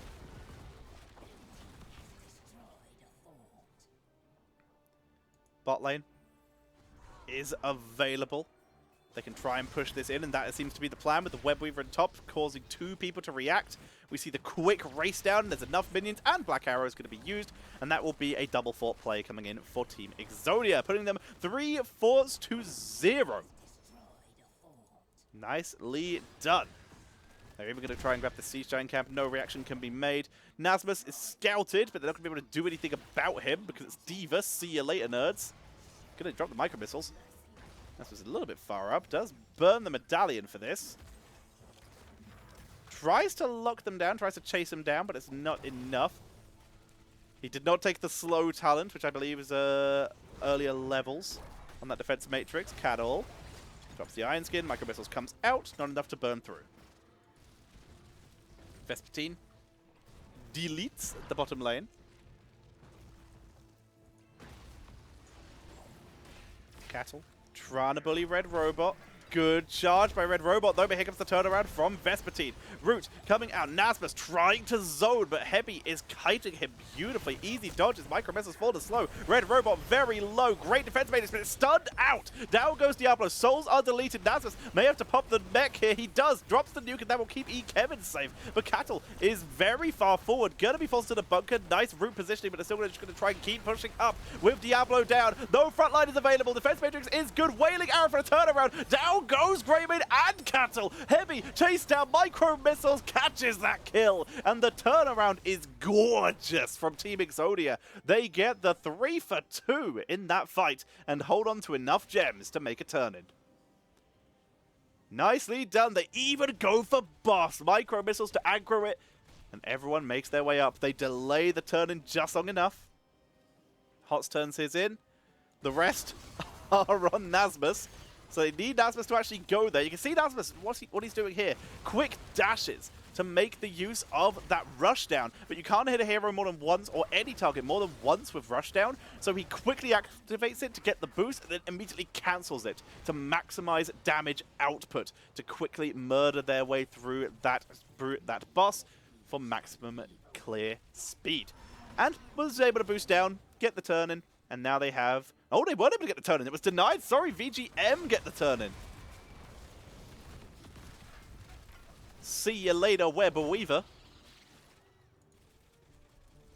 Bot being cleaned up by Nasmus. Fun interactive gameplay being watched here. As we see a move into the middle lane. They've disabled the keep. Good medallion, but Blessed Shield is timed even better. Root comes out. The chase with the incredible Ancient Blessings. Cookie Man is low, but the healing is good from Tranquility, but it might not be enough for Hots. And also, Cattle is diving so deep for this. They're going to get the double kill there. Cookie will be slain, and Red Robot has nowhere to go here. Wave of Force comes out. He's dodging everything. Red Robot trying to play out of his mind, but he goes down. Not enough souls to revive. Only on 33 here, but with 16, 17 on the board, they rush their way in and use their one remaining Web Weaver to take their first fort. A fort's on the board for VGM. They begin to push in. Remember, they need to get the reverse sweep, so they have to get value out of this. In the meantime, Nasmus has enough for a turn-in of his own. He's going to port back to base, though. He doesn't want to turn in before his team arrives so that they don't just waste those Web Weavers. Will this keep me taken? Nasmus coming in. Micro missiles to buy time. Defensive matrix. They're all about the delays right now. They cleared up. It's enough gems for a turn-in for VGM as well. They're going to try and chain these together. This is their chance to get back into the game, ride this momentum. They're still a little bit behind in experience, but if they can get forts with this, they can turn this into experience to bring them back into this. Tiger cancels his channel because they need this Bruiser Camp 2, but it's already been taken by Exodia. There's the channel. They already leashed this, so they will get it. And even they're going to use Mocha to declear bot lane to make sure that Web Weaver is pushed up that little bit better. However, all their lanes are pushed up. This Bruiser Camp from Exodia is holding them back, and it's going to cause grief. All the Web Weavers spawn on VGM's side of the map. That ticking health is going to be problematic. 16 talents of note. The opposing presence trying to deal with Raider, with Sylph. We have the in for the kill for Diva. Extra sustain. The thermal protection. Similar reasons. We do have the Roderick Staff. Big boots.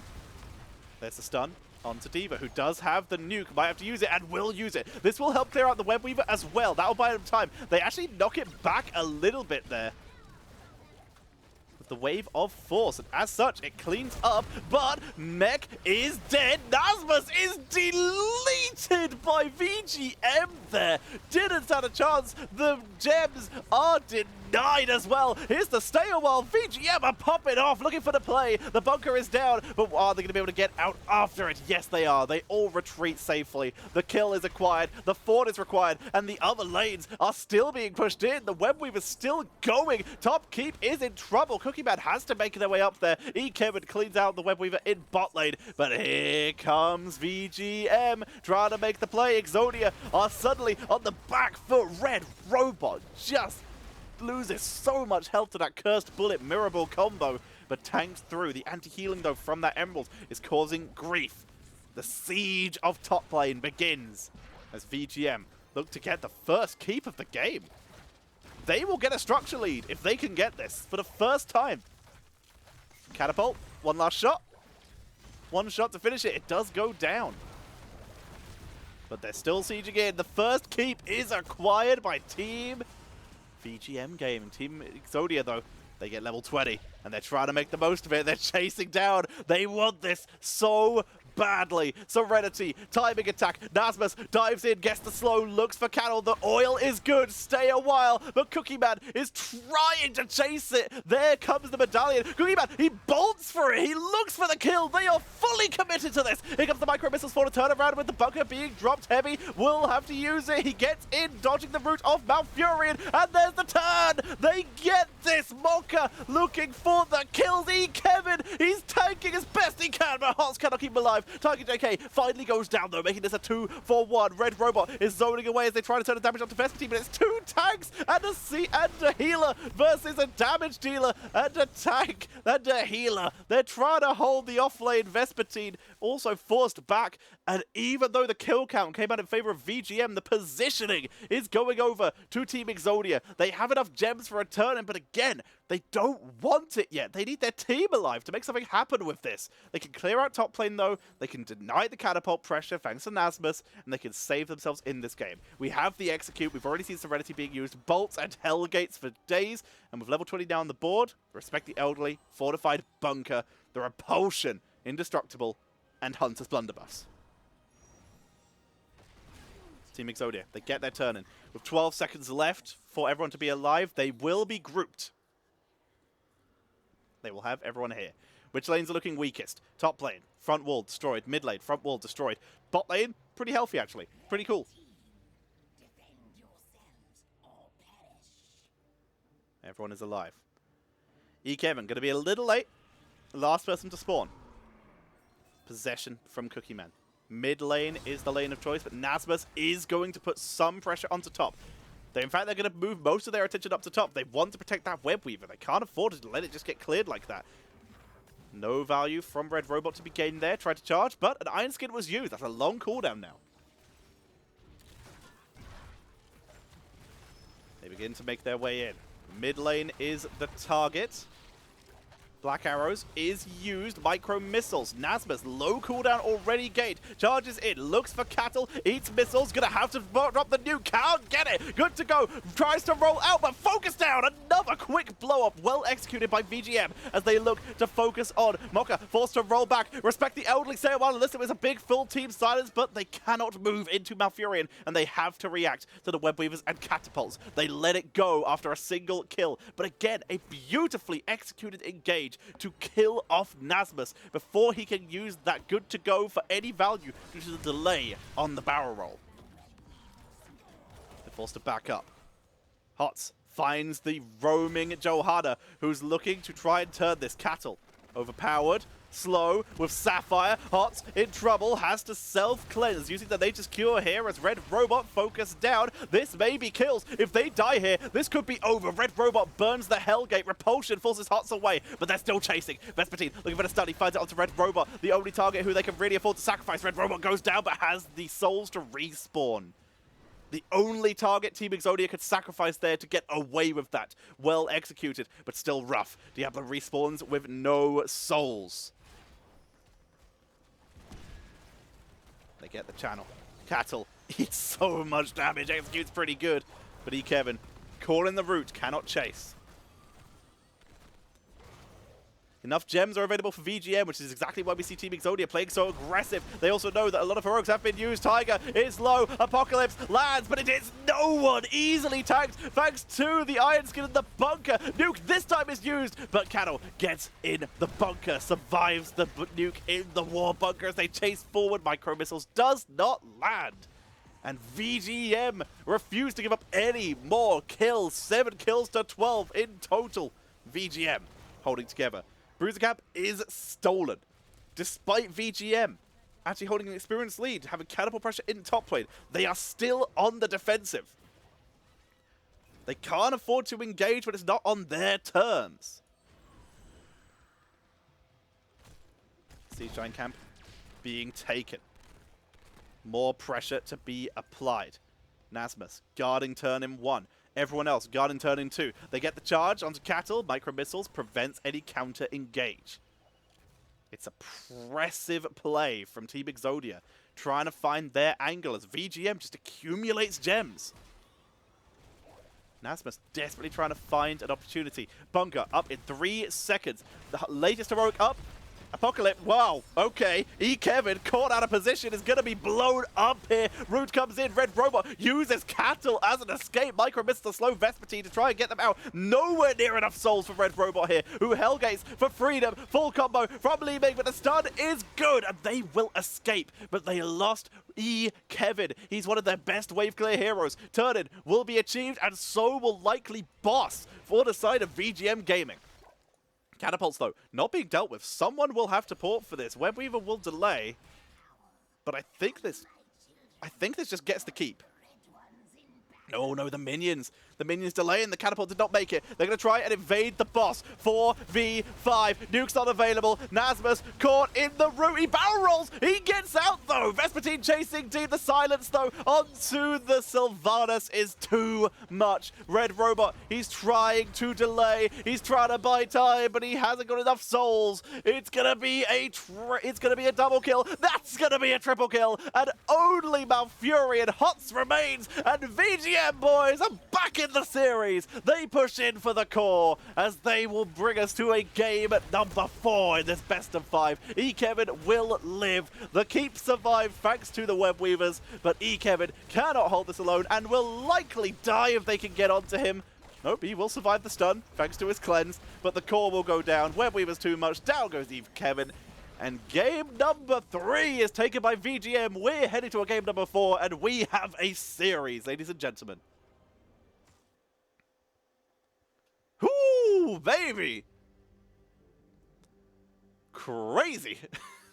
We are back in the BM from Pirate Rum.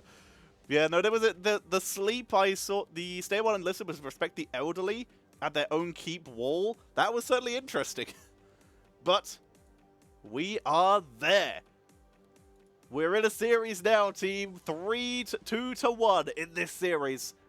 Team Exodia still have match point, but VGM not going down without a fight. Very nicely done. The mouth self-cleanse to remove the roots to save himself there at one point. The Nature's Cure was clutch as all hell. Very nicely done.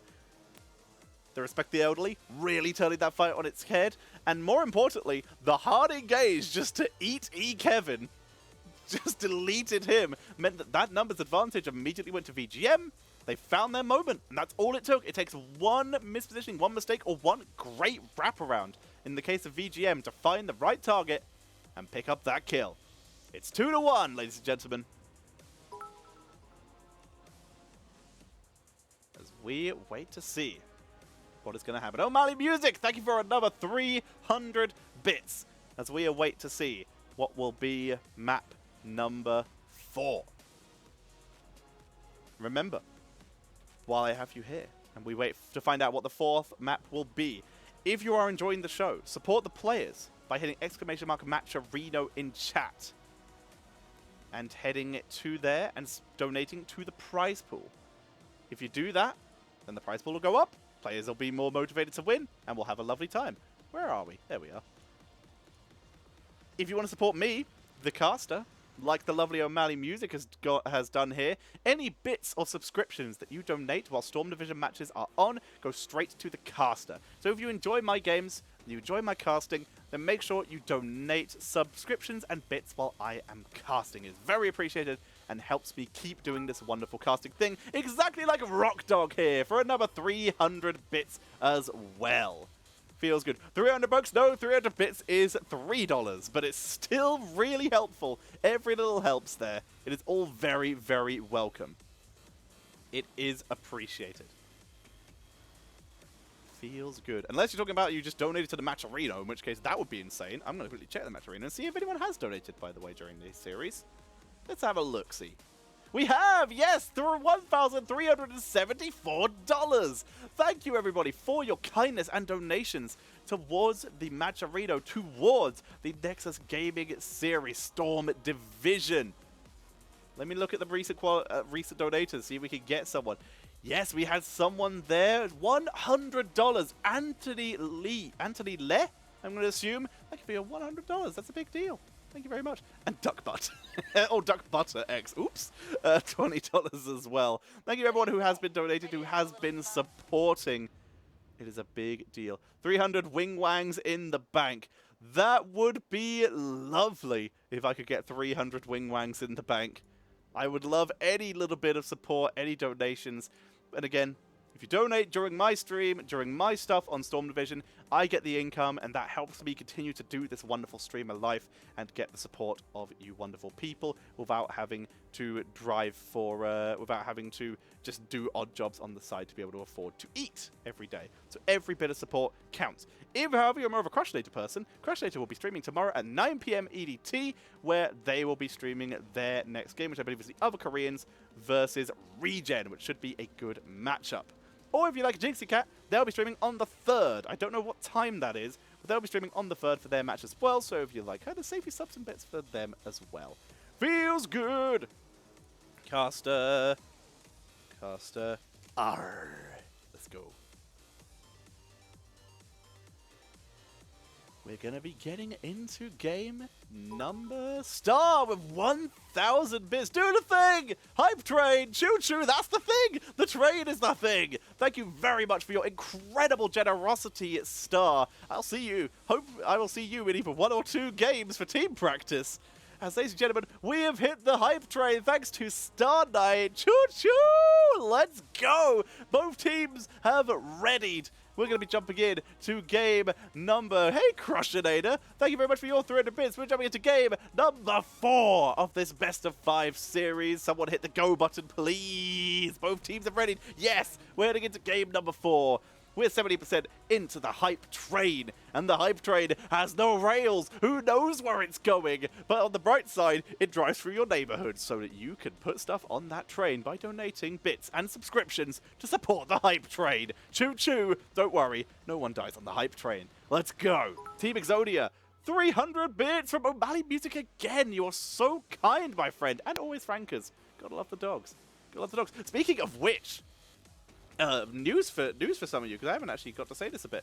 One of my dogs actually had to go into the vet yesterday, and they kept her overnight. It turns out that she had an infected uterus and 3 cancerous lumps, all of which have been removed, and she is happy, and she is healthy, and she is sticking very close to my mum because she missed her because they were there overnight. So dog is healthy! Feels good, team! Big subs for the dog Lily. Let's go. Team Exodia, their first time batting first in this case. They ban out the Junkrat. Nice. Which means this map was picked by VGM. First time they've got to pick a map in this case. They bowed out the Medivh. Nothing too surprising there. They're able to clean that up. There's the Johanna.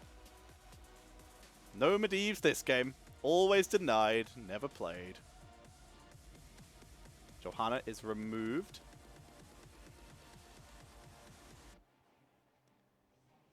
And BG. Yeah, I know, right? You wouldn't if you saw her, you would not expect to have just had very severe surgery. She is all over the place and very bouncy.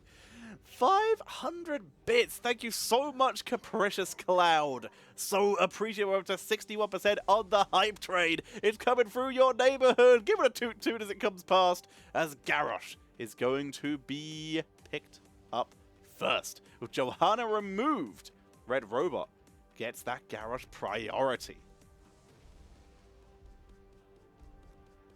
Nice to see. That is very scary. Garrosh has been very good all series. But immediately, Mocha gets the Sylvanas back, and they get Deckard again. Heavy, those sleeps were huge last game. Really gonna have... Oh, crap! I didn't even see it wasn't bad this time! Abatha Samuro, hello! Alright, that just came out of nowhere. Abatha Samuro, ladies and gentlemen, is popping in. Team Exodia, the first time they actually get to play the Samuro. Let's see why it was banned every game. Did VGM just make a mistake? That's what we're about to find out. Abatha on the board as well for that potential game-ending situation. At any point this game, if the core is open, Abatha can clone Samuro and they can end the game. It is as simple as that. If the core is at any time open. Tassadar gets removed. They need to remove someone who can solo range, and Tass can do that very, very well. Voice and Quarter? I'm sure I pronounced that wrong, but thank you very much for following. Welcome. Welcome to the NGS channel. Excuse me, I'm dying. Team Exodia. I'm not actually. I just had a sore throat. Maiev, ladies and gentlemen. It was so scary last time. And obviously, easier resets with a Samuro on the board. Very sensible ban. But with that Samuro on the board, what do we see from VGM? What is their method of dealing with an Abatha Samuro? They get the Grey Mane. Just playing their own game by the looks of it. And a Nubarak. A Nubarak is interesting. A lot of teams we've been seeing put a focus onto the Muradin as the next tank after Johanna and Garrosh are gone. And of course Diablo into Garrosh is a much harder matchup. Very cool to see. So the Nubarak. Risky into a Samuro, because Samuro can just eat him. Logo Master. And thank you very much all for the hype trade success. Feels amazing. Tychus and Karazim. The level 1 hype train was such strong, says the chat. Very appreciated. It is all incredibly kind of you. As Tychus Karazim. Choo-choo indeed. That is insane burst. Insane core race potential on their team now. Tychus being able to siege those objectives. Easily kill that Nubarak. That's scary now. Finally going to see Yrel for VGM. They've gone very heavy on the burst. They want to dive the backline, ignore Samuro, or at least get the real Samuro and just destroy anyone in their way. That is the plan. Yrel's going to be able to hold the top lane versus Samuro a little bit better than most other heroes. But this is going to be difficult. That's Samuro Abatha. It's been planned for a while.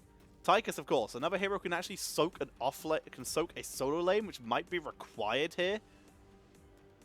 Rhaegar was another support option they could have gone for here, due to the fact that they need people who can wave clear, due to the fact that some Abatha is going to be one less body on the board, and you preferably don't want Abatha to be the only one soaking a lane unless there's an objective up. So having that extra wave clear is nice, but it's still doable, as we're going to head in to game number 4. Potentially the last game of the night, looking to close out this series. Team Exodia on the left-hand side. Cookie Man on that Samuro. Nasmus on the Abatha. Hots, aka Toby, going to be playing on the Karazim. Red Robot on the Garrosh. We have Kevin playing the Tychus. Whereas, on the right-hand side, it is VGM Gaming looking to continue their reverse sweep. We have Mocha going to be playing the Sylvanas. Cattle on a Nubarak. Vespertine on the Yrel. And in bot lane, it's going to be heavy on the Deckard Cain and Tiger JK on the Greymane. Playing Greymane. Here to save the day. Mid lane, no one playing aggressive. They're waiting this out. Waves are cleared. They're actually going to find Cattle. Cattle using the most of Heavy's route to back away and play it safe. Red Robot bullies Hots. Backs away, but it's going to take a lot of damage from Tiger. Not enough for a kill, though. We can have a look at some of these level 1 talents as we have now started. We are seeing the Way of the Blade. Physical armor reduction means Samuro can just tear through heroes, even like Yrel. Speaking of which, Vespertine looking to chase Cookie Man, cannot do so. Cookie Man is sniping the fountain like a jerk. Comes in for Mocha.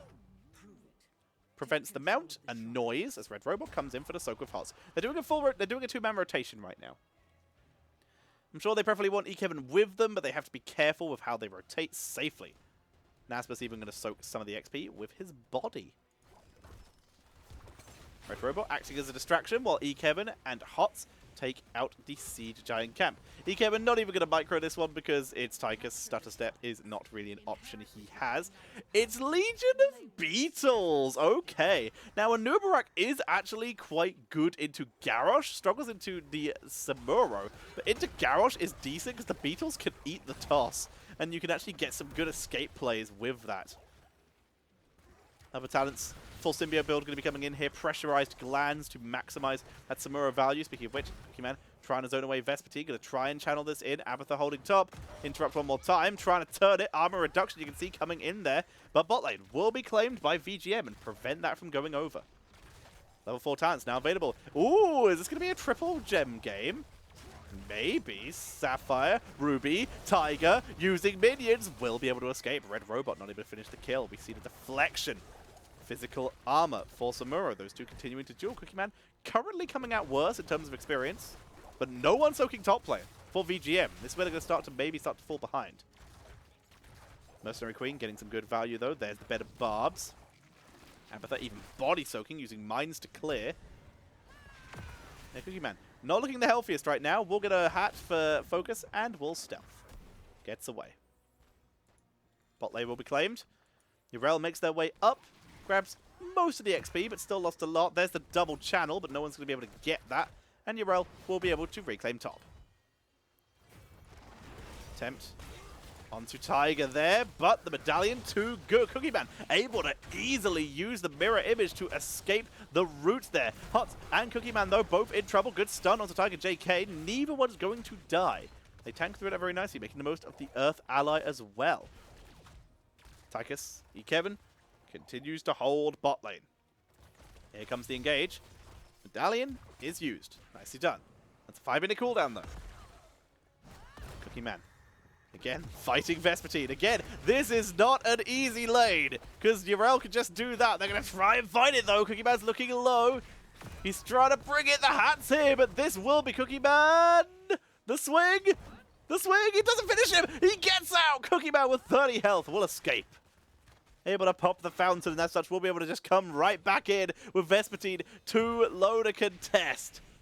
Cookie Man, oh, he is deep. He is deep. He's low. The tower, the outplay! Vespertine gets the kill. Bot lane, we see a little bit of focus, but the outplay from Vespertine. Abathur will reclaim the altar, though. Sunshine going over to Team Exodia.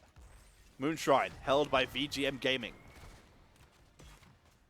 Blazing Fists coming in for Karazim. Cattle, he's already used his charge. Ripperoni gets absolutely dominated.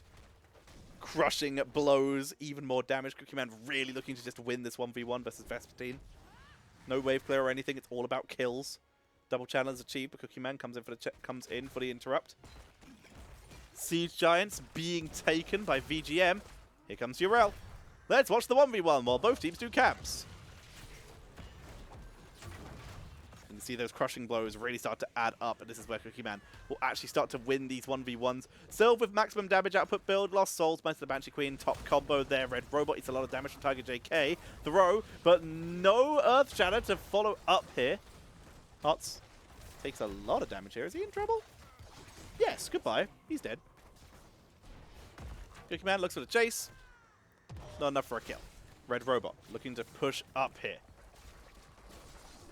Red Robot being chased down. You see the damage output of Silver with that Moga. Here comes Cookie Man from the side. Has brought themselves down this time. The Samuro causing enough distraction to try and get the channel, but they can't do it. Zoned away. Abatha trying to soak top lane. What has happened though? This is all a distraction play. Cookie Man. Medallions that. Not entirely sure that was worth, but they had Mocha coming in from behind. They do just take it safe. Not worth the trade this case. Fort disabled. Kevin dodges Cattle. They look for the focus. He's already used his charge. Medallion is used. Cattle escapes. But the Siege Giants with Merc Queen, the lack of wave clear is really starting to show here from Team Exodia as we see that Mule coming in, but it is not gonna work. The Mule will get nothing as the fort goes down, as does Red Robot. There is the beautiful Cocoon, taunt, but it's easy enough for the kill for Tiger JK with the go for the throat as they look to finish off Hots E Toby. There's the clone on Tigers. They look to finish off Cattle, but in the meantime, Tiger JK is on the backline trying to get onto Hots, but actually, he went in a little early this time. He's focused down. The spray and pay Cookie Man is on the backside trying to find Tiger, but the charge from Cattle is not enough to save the day, but it does buy them some time. Mocha, the chase is good. Hots, does he have an escape? Seven-sided. And Dash, quick heal. They get out of this. They trade up. Kevin is so deep. He lives. But they trade up. 5 kills to 3 in total. And they get a new Nubrack with Cookie Man. In the meantime, Red Robot has already made it to mid and will grab the Dragonite for Team Exodia. Level 10s are available, as we saw. We already saw Go for the Throat Cocoon. I don't think we saw Stay 1 Listen yet. Yep, it's on cooldown. It's off cooldown.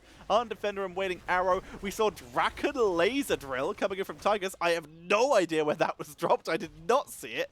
We see the Ultimate Evolution, 7-sided, the Illusion Master, no surprise there. And we see the Warlord's Challenge, also already seen. Dragonite pushing in the bottom lane now. Trying to set up, it's the mercenary lane, so it's the best lane to push overall on this map. Takes a little bit of damage, but holding for now. Sends Greymane to the other side of the gate to buy some time, and Team Exodia still sieging. Gate is down. Cookie Man takes some damage, needs to be careful. Vespertine is in there. Cookie Man in trouble. Cookie Man 28 health. How does he keep doing this? Tiger gets the auto though, but has he bitten off more than he can chew? Hots with the chase. He turns round though. He's going to keep his team alive instead of chasing for the kill. They look for Cattle. The stuns are good. The laser is zoning heavy on the backline, preventing the healing, and that will be a 1-for-1. Cookie Man for Cattle there, as they are actually going to try and look for Vespertine too. Good stun over the wall. Nicely done by Vespertine. Tiger able to heal up. Gets a lot of health back and will head back to the top lane. Gonna see the Siege Giants being collected by Sylvanas. Extra pressure to be applied. Oh, quick throw as she came into land. Vespertine never even got to hit the floor there. But it did interrupt the Bruiser camp due to this distraction, as Vespertine will escape there. You can see some armor reduction. The crushing blows getting huge value here. But levels 13 on the board, 6th sense, Soma transference. That's going to be absolutely huge. Real Cookie Man says hello after seeing this. Delays, distracts, teleports in. He goes for the delay tactic with Sakuchi here. In comes the Garrosh, but he's interrupted by the Cocoon. They hold it. The Karazim is sleeping, 7-sided, but the camp has already gone over with that spell armor. This fight will easily go in favor of VGM as they look for Hots. They delete Cookie Man. Hots will escape thanks to the into the fray, but I'm not sure anyone else will get out here. Kevin is chased down. He's healed up, actually, and Nasmus with the clone of Tigers will buy enough of a distraction for most of the rest of the team to try and escape. Red Robot with the disengaged throw to get everyone back out of the fight. They still have an experience lead, but they were unsuccessful with that invade. Burning Beetles! It's full Beetles! I'm so happy. I wonder if we're going to get Beetlejuice. I'm so excited. On the prowl for the Greymane, the Ancient Blessings, Fellas Chosen, and Remorselessness. Maximum damage output with this build, as we said. Really going for the murder potential. Top is channeling. Vespertine says goodbye. Not going to risk that fight versus Karazim, Tigers, and and the Samura here. Torn has to be used by Red Robot because he's found himself in a rough position. They drop the Earth Ally to try and tank through this. The root is gonna be dodged by everyone. The laser drill is sniped as Cookie Man causes enough of a distraction to force a disengage. No kills. Sunshrine held by Team Exodia. Moonshine held by VGM Gaming. Moonshine, though, being rotated down to Cookie Man. Is there Vespertine? Looks for Nasmus. Does not find him, but says hello anyway. There's huge damage onto Red Robot, but he will escape. Taking a lot of damage, though. No defensive measures, remember. It's Blood Craze. Hots looked for a channel. Not able to get anywhere close, as we do also see the channel coming in from Urel in top lane. Cookie Man causing distractions, causing annoyances. Again, all they have to do is open up the core, and they have end condition.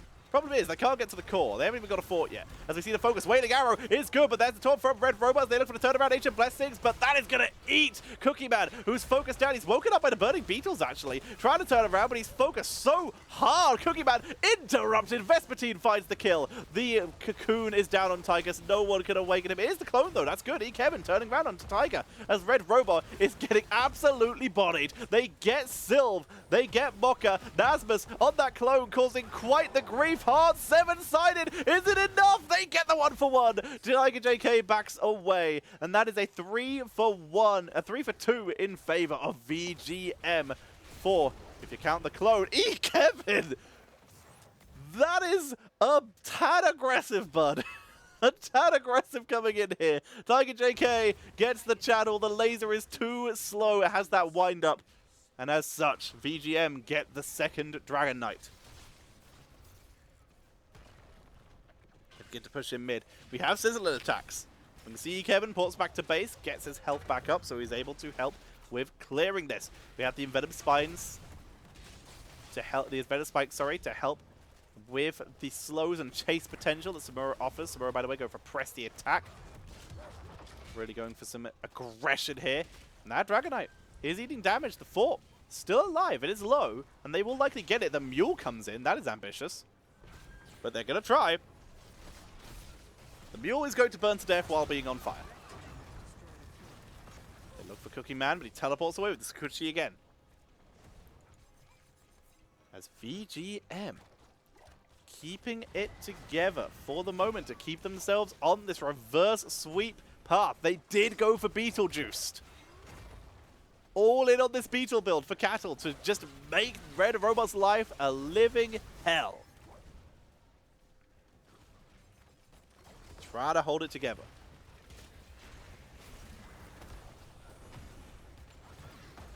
Dragon Knight sniped down. They look for the play. Silence, stay on and listen. To hold the line, Red Robot is deleted. The Ancient Blessings is too much for them to deal with. They back away.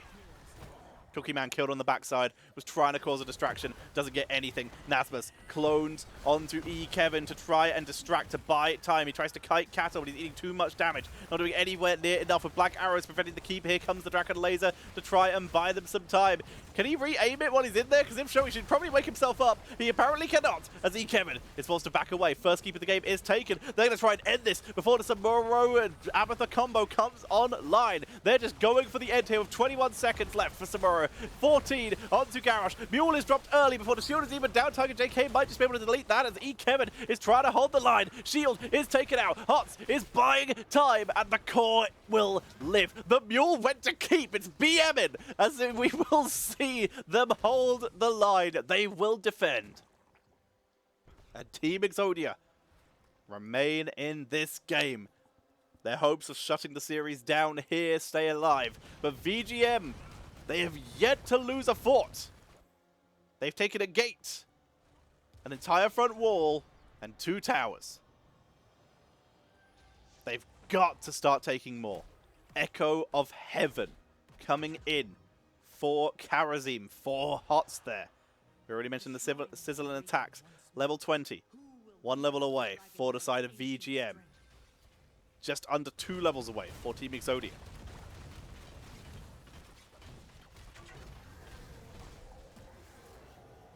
Cruiser camp is taken. You can see VGM. No reason to extend yet. no reason to make their way onto the map when they have this much control. They can just seize top with the help of Vespertine. Cookie Man right now, grabbing more experience in mid lane. Bot lane was taken by Team Exodia, but this is gonna be a double cap. A trap is set. They don't have Samura for this. This is a 3-man trap. That is not worth the risk. Yeah, they have Abathur, but I am not happy with that. No mines taken. Cookie Man will claim top. Prevent anything from being stolen. And they're gonna grab their own Bruiser Cap. More counter pressure. Buys them more time. Red Robot needs to be careful. There's no keep to retreat to here. There's no fort, sorry, to retreat to. They can grab the Bruiser. Cookie Man can join them if they want. Looks like they're just going to hold bot lane for now. They're waiting in the triangle, trying to grab someone. As top lane is where everyone from Team Exodia regroups. They try and catch someone. Cattle has none of it. Cattle will not be trapped. He will be the aggressor. There's the Indomitable. Red Robot in trouble. He has to medallion as well. Mocha dives deep with the level 20, but Red Robot will tank. In the meantime, though, Kevin is almost certainly going to fall. Red Robot comes in for the attempted save into the fray. They get out. Red Robot is focused again, but they survive again. Cookie Man able to get the counter. That was a 5v4, and they held. Only burning the Drakon laser drill. Team Exodia won't go down. We will pause, though, as VGM. They hold on. They're still in this series. We have a quick DC, and we'll hopefully get back into the game as soon as possible. But wow. VGM, they hit 21st. Looking for their chance at a comeback. I can't show you the screen for the sake of integrity, but I can tell you the talents. We do have the Hunter's Blunderbuss for the Greymane. The Rewind for a Nubarak, so going for that engage and then disengage, having the way to get out. And also, double the abilities means double the Beatles. Hell yeah. Respect the elderly, because it's gonna be good into this team. You gotta get those silences onto Samuro. Seraphim, keep the sustain, keep that unstoppable, keep themselves from being picked off by Garrosh. And we already saw Bolt of the Storm being used. Hey everybody, hey Lana, how's it going? I'll be with you either shortly or in another game. We'll see, because VGM are holding on. They are looking to take us to a game number 5. We are just a sliver of experience away from the from Team Exodia getting their level 20s as well. Do your homework, Lana. Get in here. Okay, they're just letting his ping settle down a bit. Nice roll 20 shirt. What an OG. Hell yeah. Hey, Chillrog. How's it going? I really liked roll 20 for a bit. I went off them for a while because of stuff that happened, but overall, they seem to have changed for the better, and the service is still really good, so I like roll 20 a lot. I use the service most days. They definitely seem to have changed for the better. Always improving. That's what we like to see. You doing any scouting, Chillrog? Is that why you're here? Scouting for your draft. Or have you already done your draft, actually? Swing! Thank you for the 69 bits. And thank you for the Twitch Prime sub.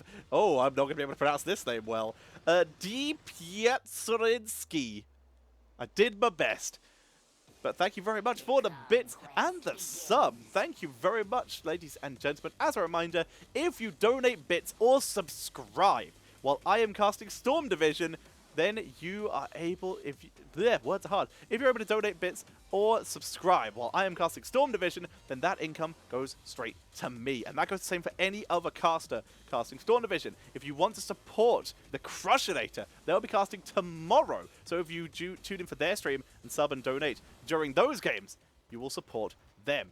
And if you like the wonderful Jinxie Cat, if you tune in on the 3rd, they will be casting Storm Division there. If you sub or donate while she is casting, you'll be supporting her directly. It's a wonderful deal. Thank you, NGS, for putting on such an incredible thing, such a Storm Division.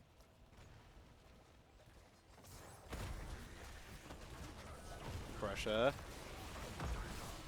That is bad for Red Robot. They use the Earth Ally. He heals huge though, but it's not enough. Even the Blood Craze is not enough to keep him alive there, as Hots is in full retreat. In the meantime, Cookie Man doing exactly what he needs to be doing right now, and that is pushing as hard as he can. He has to get value, but he's lost heroes on the map. He will see Cattle here. He's going to try and buy time. I think he wins that 1v1 with the help of Abathur. Yep, that's going to force the retreat. That buys them time. They won't lose the Moon Shrine yet. They can't get top, though. Kevin and Hearts says hello. They find Vespertine. Can they get the kill? No. Interrupted. It's Bob and Weave, by the way, with level 20 on the board. The Hive Mind, Death Wish. Hive Mind, of course, fantastic for Samuro. Double clones. Cookie Man just tried to do a port trick. Got a little bit of health back, not enough. Joe Rock, thank you for the bits. I have no idea how many that is, I'm afraid. It's too many to count. Thank you very much. Very appreciated. Double channel is available. Cocoon, this is bad. Hots and Kevin are very isolated right now. There comes the silence onto Hots. He tries to get to Kevin. He dashes twice, but he didn't take the third. He didn't take Quicksilver. Hots is in retreat. Nasmus comes in with the clone, but down goes Kevin. Down goes Nasmus on that clone. Hots will retreat. They recaptured Bot with Cookie Man, but Yrel is coming to fight him up top to prevent them from interrupting that Dragonite one more time. He dances in, he dances out. Red Robot's here. They're going to try and get Vespertine here. Jumps back on, 7-sided. That is good. That will be enough to hold them in this game. Team Exodia, they refuse to die. As Tiger steals the Siege Giants. VGM really piling on the pressure now. Keeping this going. Again, this is a game. This is a ticking clock of a game. Cookie Man finds Mocha, done enough for a kill. This is a ticking clock of a game. Either catapults will end the game, speaking of which, 3 catapults in bots, or eventually, if Team Exodia can get a keep, Samuro Abathur can end the game. Channel on top lane by Cattle. That is the double channel. Cookie Man claims bot. Even channels a port, but it's going to be Kevin. Oh my! Mule! Uh-oh! Team! Uh-oh! This isn't good! That's a lot of cannons! Mule! Okay. They live. Okay. That ain't good. Dragon Knight's going to be double channeled. They get Moon and Sunshine. Mule's not going to be up for a while, team. That is not good. Bruiser Camp pushing bot lane. Double Siege Giants just wrecking the core of Exodia.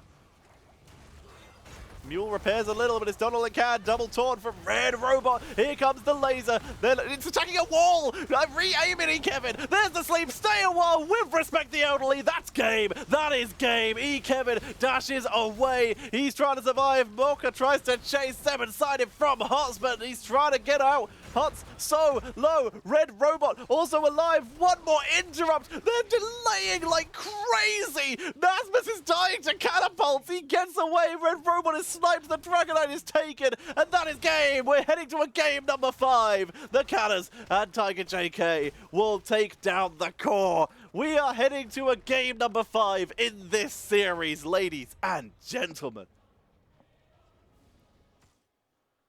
What is it with me getting 5-game series? I'm supposed to be in practice right now. I'm BMing. I'm trolling my team. Impressive. VGM taking us to a final map. Looking for the reverse sweep here. They set themselves up 15 kills to 10. They outplay the Samuro beautifully, denying it with the Yrel, the incredible rotations. They punish the lack of wave clear with hard Sylvanas pushes, and then Tiger JK in the late game. Siege Giants for days. That was a 6 catapult 4 Siege Giant core push there that Tiger set up. And the lack of wave clear from Team Exodia really showed there. Here are the talents for those who want them. Tychus really went for the kill Anubarak build. Speaking of which, hang on, Anubarak, Cattle, only died 3 times. About as many as anyone else in this game except for Red Robot and Cookie Man. Tanked that well. With the, hang on, tank damage, back to the stats. With, oh, we don't get to see tank stat here, do, oh, hang on. No hero damage. Self-healing. Oh, we don't get to see tank stat anymore. Boo and hiss.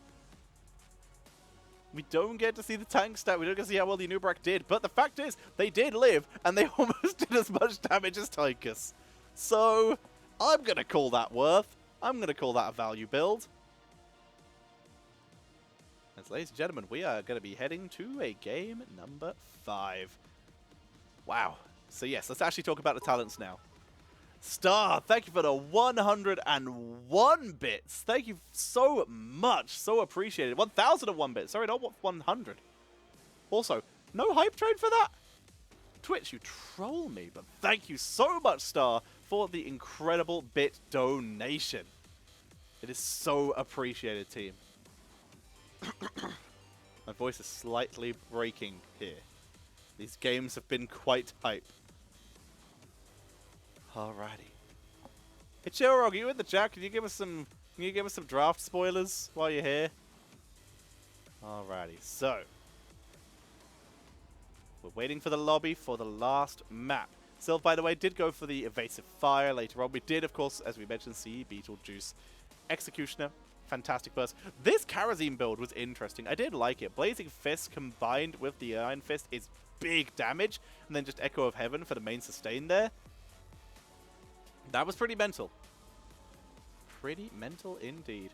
Alrighty, back to me so I can see a lobby. Excuse me. Alright, no lobby yet. So we don't know where we are heading for now. But we can jump to the map screen. Rock Dog, thank you for another 300 bits. So appreciated. Thank you everyone so much for your support. If you're enjoying these games, these bits and subs that are being donated, and 5 bits from Non-Paradox, thank you very much. Oh, I can see Joe 20 bits as well. Thank you very much. Sometimes trains have thresholds of people. Gotcha. Alrighty, there's the lobby. Let's see where we're heading. So if you donate bits or subscriptions while I am casting, then they go to the caster. It's great support. It helps me afford to keep bringing these wonderful games. Let's see here. Alrighty, final map. As we head into the map screen.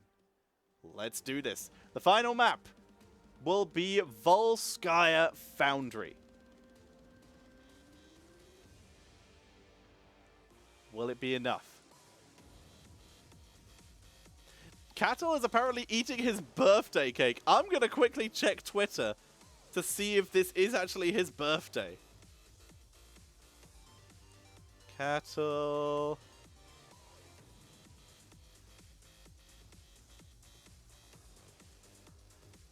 Is that the right cattle? Yeah, I don't think it's his birthday, but he's eating birthday cake. It's fine. This is fine.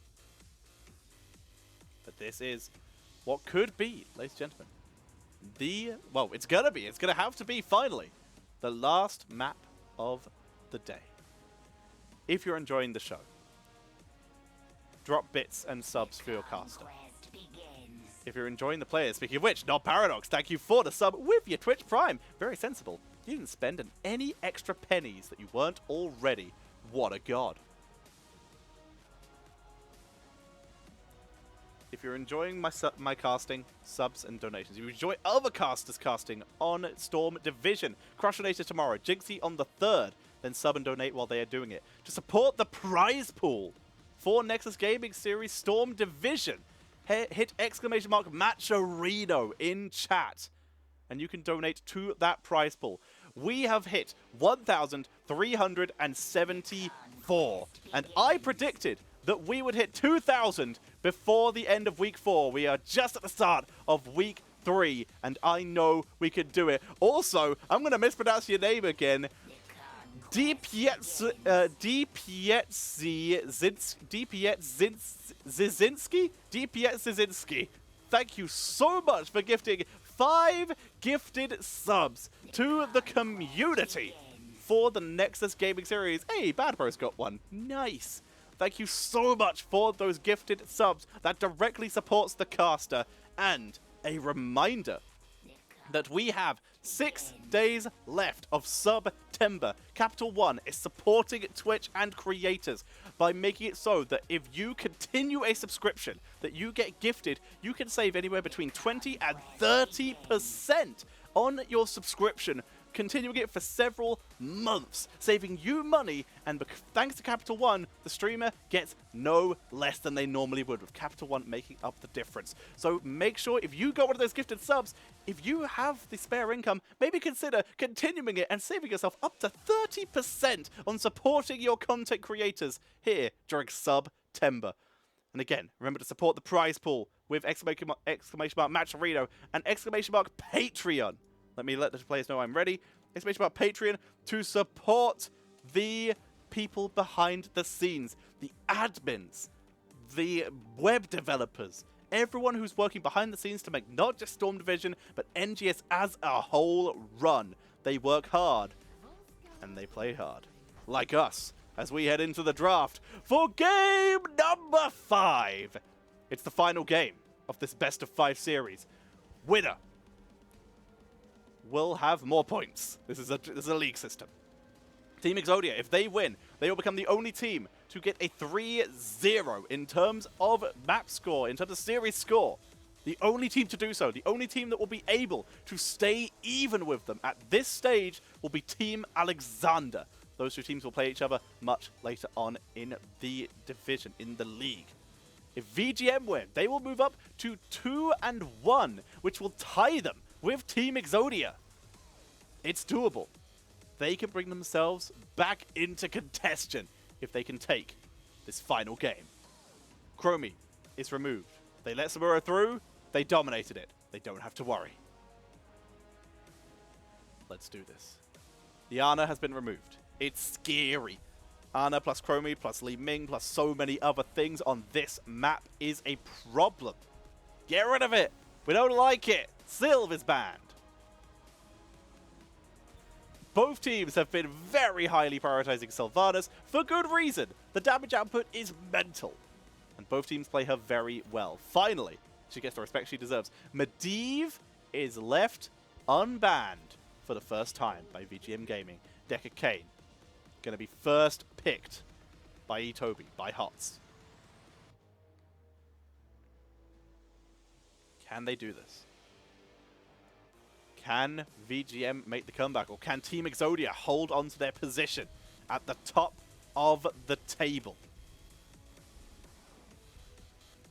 Storm Division may just be the place for some of the best heroes action in the world right now, as Garrosh returns, this time for Cattle, and for the first time, Stukov makes his way into the draft. Our poor, neglected, infested boy is now showing up, and he's bringing pathogens for all, and pustules for the others. Team Exodia. Greymane and Johanna. Of course, Johanna left available. Garrosh on the board. Johanna gonna be the pick for countering. The safest one to do.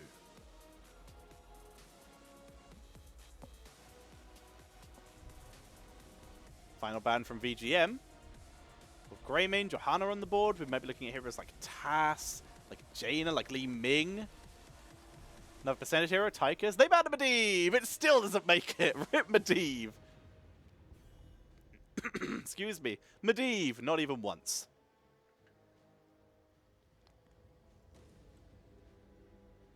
Team Exodia now.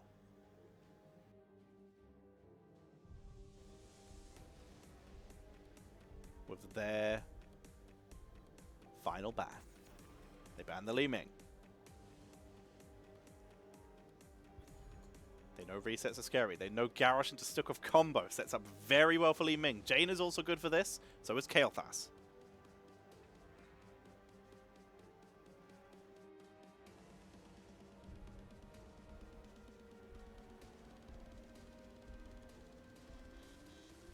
The Urel and Cassia makes it back in. The Cassia less than successful the last time they tried it, but they're bringing it back out for one more try. They have Urel now for offlane domination. She's still really good, and Vespertine is broken as a player, I think.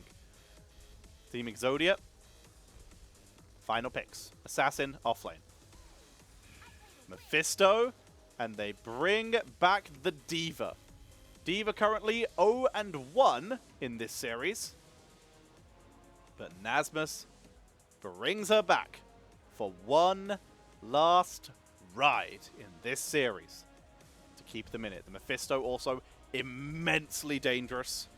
So much pressure to be applied here. Tiger JK now. Final pick. It's gonna be Thrall. So Yrel and Thrall on the board. Thrall, of course, does do ridiculous damage now. And it's another root setup. This could be Sundering? What do you say? For extra CC? Maybe? I'm not sure it is. I don't think it would be Sundering. But it could be. It would be maybe a nice disengage. Interrupt, perhaps, for D.Va, if she was to attempt to escape. But that Thrall. Rolling Thunder will help a lot, and if not, consistent zaps will give a lot of pressure onto the members of Team Exodia. An Earthquake for area control will be good. Let's see if it's enough, ladies and gentlemen. Final game of our Storm Division broadcast tonight. Team Exodia on the left-hand side. Cookie Man playing the Mephisto. Nasmus on D.Va. We have E. Kevin playing the Greymane. Hots, aka Toby, going to be busting out that Deckard Cain. And Red Robot going to be playing the Johanna. And on the right-hand side, for the last time tonight, it is VGM Gaming. One game away from the reverse sweep. Heavy on the Stukov. Cattle on the Garrosh. Tiger bringing out the Thrall. We have Mocha on the Cassia, and Vespertine is showing up with the Yrel. I am Tetra. Thank you everyone who has chosen to spend their evening with me tonight, casting these amazing games. It is Crash. I was hoping, excuse me, Aliobs, what the F?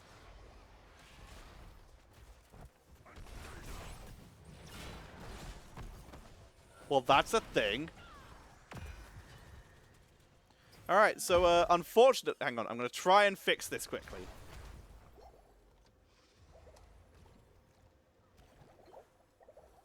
Yeah, got it, I'm a genius. Alrighty, so we have our talents back. Feels good. So, we did already mention the Crash Lightning. Charge strikes for Cassia, who is already going to start on the Mercenary Camp. Nice use of Lightning Fury. Max... Oh, missed that one. Not getting the perfect positioning. But Heavy comes out, keeps him sustained. E. Kevin going to solo his. Takes a lot of damage, but he'll be healed up by Deckard eventually anyway. Furious Spark coming in for Mephisto. That damage output is going to be insane. Hold your ground. And Pro moves. Uncommon. Level 1 talent for D.Va. D.Va mostly prioritized on the liquid cooling or full metal. But full metal into Thrall or into Yrel or into Garrosh could be dangerous here. So instead, we go for Pro moves. The extra movement speed could be a big deal. And that mech cooldown reduction could be a big deal. Keep D.Va safe. Nasmus had trouble in that first D.Va game, getting focused down. Having that mech off cooldown more often is going to be a big deal. We have the Spite. This is all about just spamming abilities for Mephisto to just bully. There's the brush down, no mistakes there. We have the thick skin, plate of the whale, and a freedom, and Bardic armor coming in for the Stukov here, keeping the team safe from Greymane.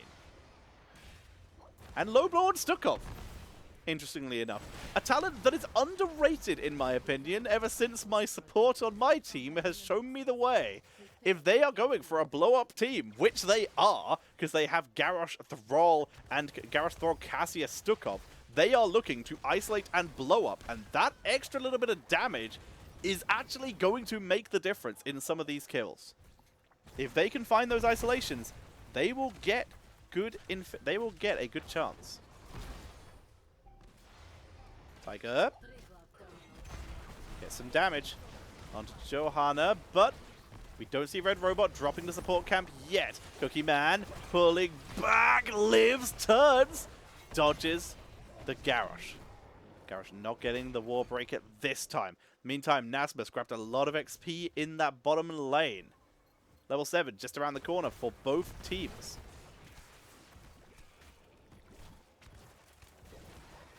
Right now, the objective held by VGM, but the contention is being hovered over by Exodia, who as Hots begins to place potions. Here's level 7, slightly quicker for Team Exodia, thanks to Nasmus' split soaking, Quicksilver, Canise, Subdue, hit the Nitros, no surprise there, and Trickery. Fisto needs to be safe. Uh-oh, Red Robot is in the wrong neighborhood. Is going to attempt to run away. Mokka's in position, but no one else can get there. Here comes Vespertine, there's Iron Skin, and yeah, Red Robot will live. The chase is big. Tiger does not land the root. And Red Robot will live. Kevin might not be so lucky though. There's the throw. Nicely done. Red Robot has to drop the biotic emitter as they came in to try and save Kevin. There's the Groundbreaker, and they will finally get Red Robot. They look for Nasmus too, interrupting the charge, interrupting the boost, and Nasmus is caught. There's the throw. Where's the focus? The lurking arm to prevent the heals. Good root though. Cookie Man doing so much damage. Nasmus is kiting them, but he can't make it to the potion, and he goes down. 3 kills to 0 in favor of VGM, who look to continue and finish their reverse sweep. They move up to finish the channel and try and grab themselves the first protector of the game. They get another turret, yet to drop the first one. They forced out the biotic emitter, got 3 kills. They are looking good. Cookie Man and Kevin, both with turrets though. Cattle tanking the hits. He will back up. He's happy to trigger the overtime. Happy to wait for his team to soak up to 10 is the plan here. Get the heroic advantage. They got plenty of time to wait. They can hold the contested here for a while. And stacks of Crash Lightning. Now going to be achievable for Thrall. Vespertine makes the way down, clearing the lane. Red Robot quite far forward here.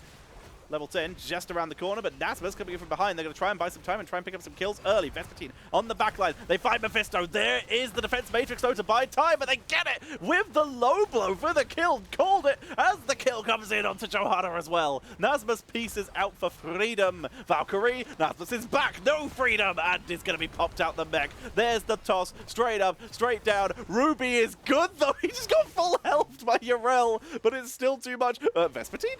Vespertine? Oh, okay, he can just do that, okay, that's fine. Urel, by the way. Protectors picked up for the side of VGM Gaming. With both the Orcs inside, they crush through this middle wall.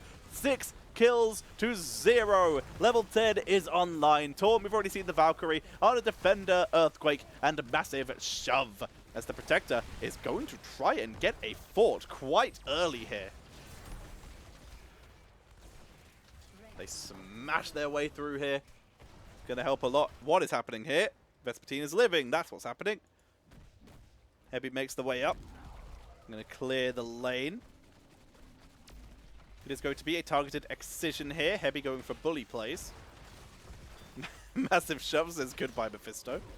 Nasmus going to try and get onto Heavy, but too tanky. Also, even more value from that biotic armor. Protector is sniped. Massive shove. Nuke has to be used, but Nasmus is still going to eat the tower hits here. Goodbye, Nasmus. The nuke does not last long enough to get, last too long for him to get out here. There's the taunt as they try to hold Red Robot. Healths are low. Ruby keeping them alive. Huge damage from Cookie Man. Trying to get onto Cattle, but Cattle is tanking this too well. Heavy with the heals, and everyone gets out. They snipe Diva. It is 6 kills to 0. VGM picking themselves up a biotic emitter. The support camp going down. Red Robot, they're still going to try to engage this. Nasmus is on the way. They're going to try and bring this. Cookie Man on the backline. Huge damage onto Heavy, but that zoning lurking arm is so good, and that's going to allow Heavy to finish this up. They get Decade. They go for more. Kevin dashes away. Cattle, they're looking for Cookie Man. Cookie Man nowhere to go. He's already used his teleport. Tiger JK with the final hit. Kevin even going to be chased down here by Vespertine. The blind is good, but you can't stop the Goomba Stomp. Here comes the Valkyrie, dodged by the Iron Skin. They were able to get the support camp. Who got that? It was going to be Heavy. They pick up the kills. They're about to hit level 13 as VGM dominate in this game number 5. A level and a half lead. There's the talk. There's the lurking. Our body blocks to hold it in, but the rubies are too good. And this time, Nasmus will live. There's level 13. We see the defensive measures. Velen's chosen. Yrel looking to do some more damage in these fights. Frostwolf's grace and virulent reaction. All about them kills now. Gets it. Root. Cattle is here. No throw. They let it go. They didn't have Thrall there. Thrall, by the way, 14 stacks to Crash Lightning. Could be better, could be worse.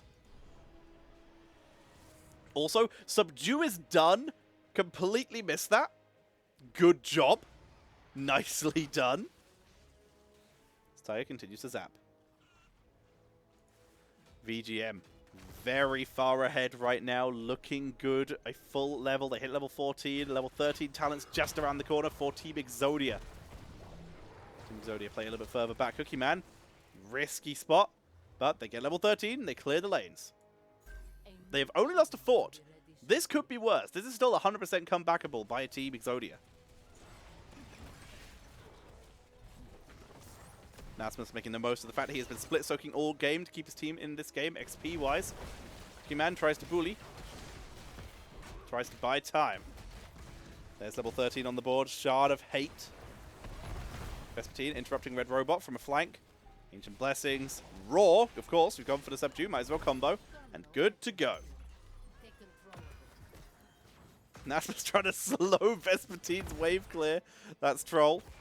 Neither team able to get positioning on the point for the moment. War Traveler, by the way, for the Cassia. Keeping that mobility. Valkyrie finds Greymane, but Kevin is going to Medallion out of this. And everyone else gets out. Bless Shield is held. Durance is cleansed. They all escape. In the meantime, though, Vespertine is soaking them to 16.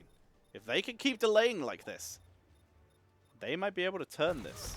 Stun, Cursed Bullet onto Cattle. Defensive measures, gives them that quick shield. They're going to try and get Nasmus here. There's the nuke. Charge, rolls into his nuke range. Stun. Oh, they get him with the last shot. They even dodge the Bless Shield. Heavy able to get away with that. Vespertine dives deep. That is huge that they got that kill. Stay a while. Will catch just Vespertine, but Tiger with the Earthquake drop, baby. They get the double kill. Into the fray, into Earthquake as they pick that up beautifully. 29% on the objective. They're going to be able to channel this in. This will be a protector. Going over to VGM. 12 kills to 0.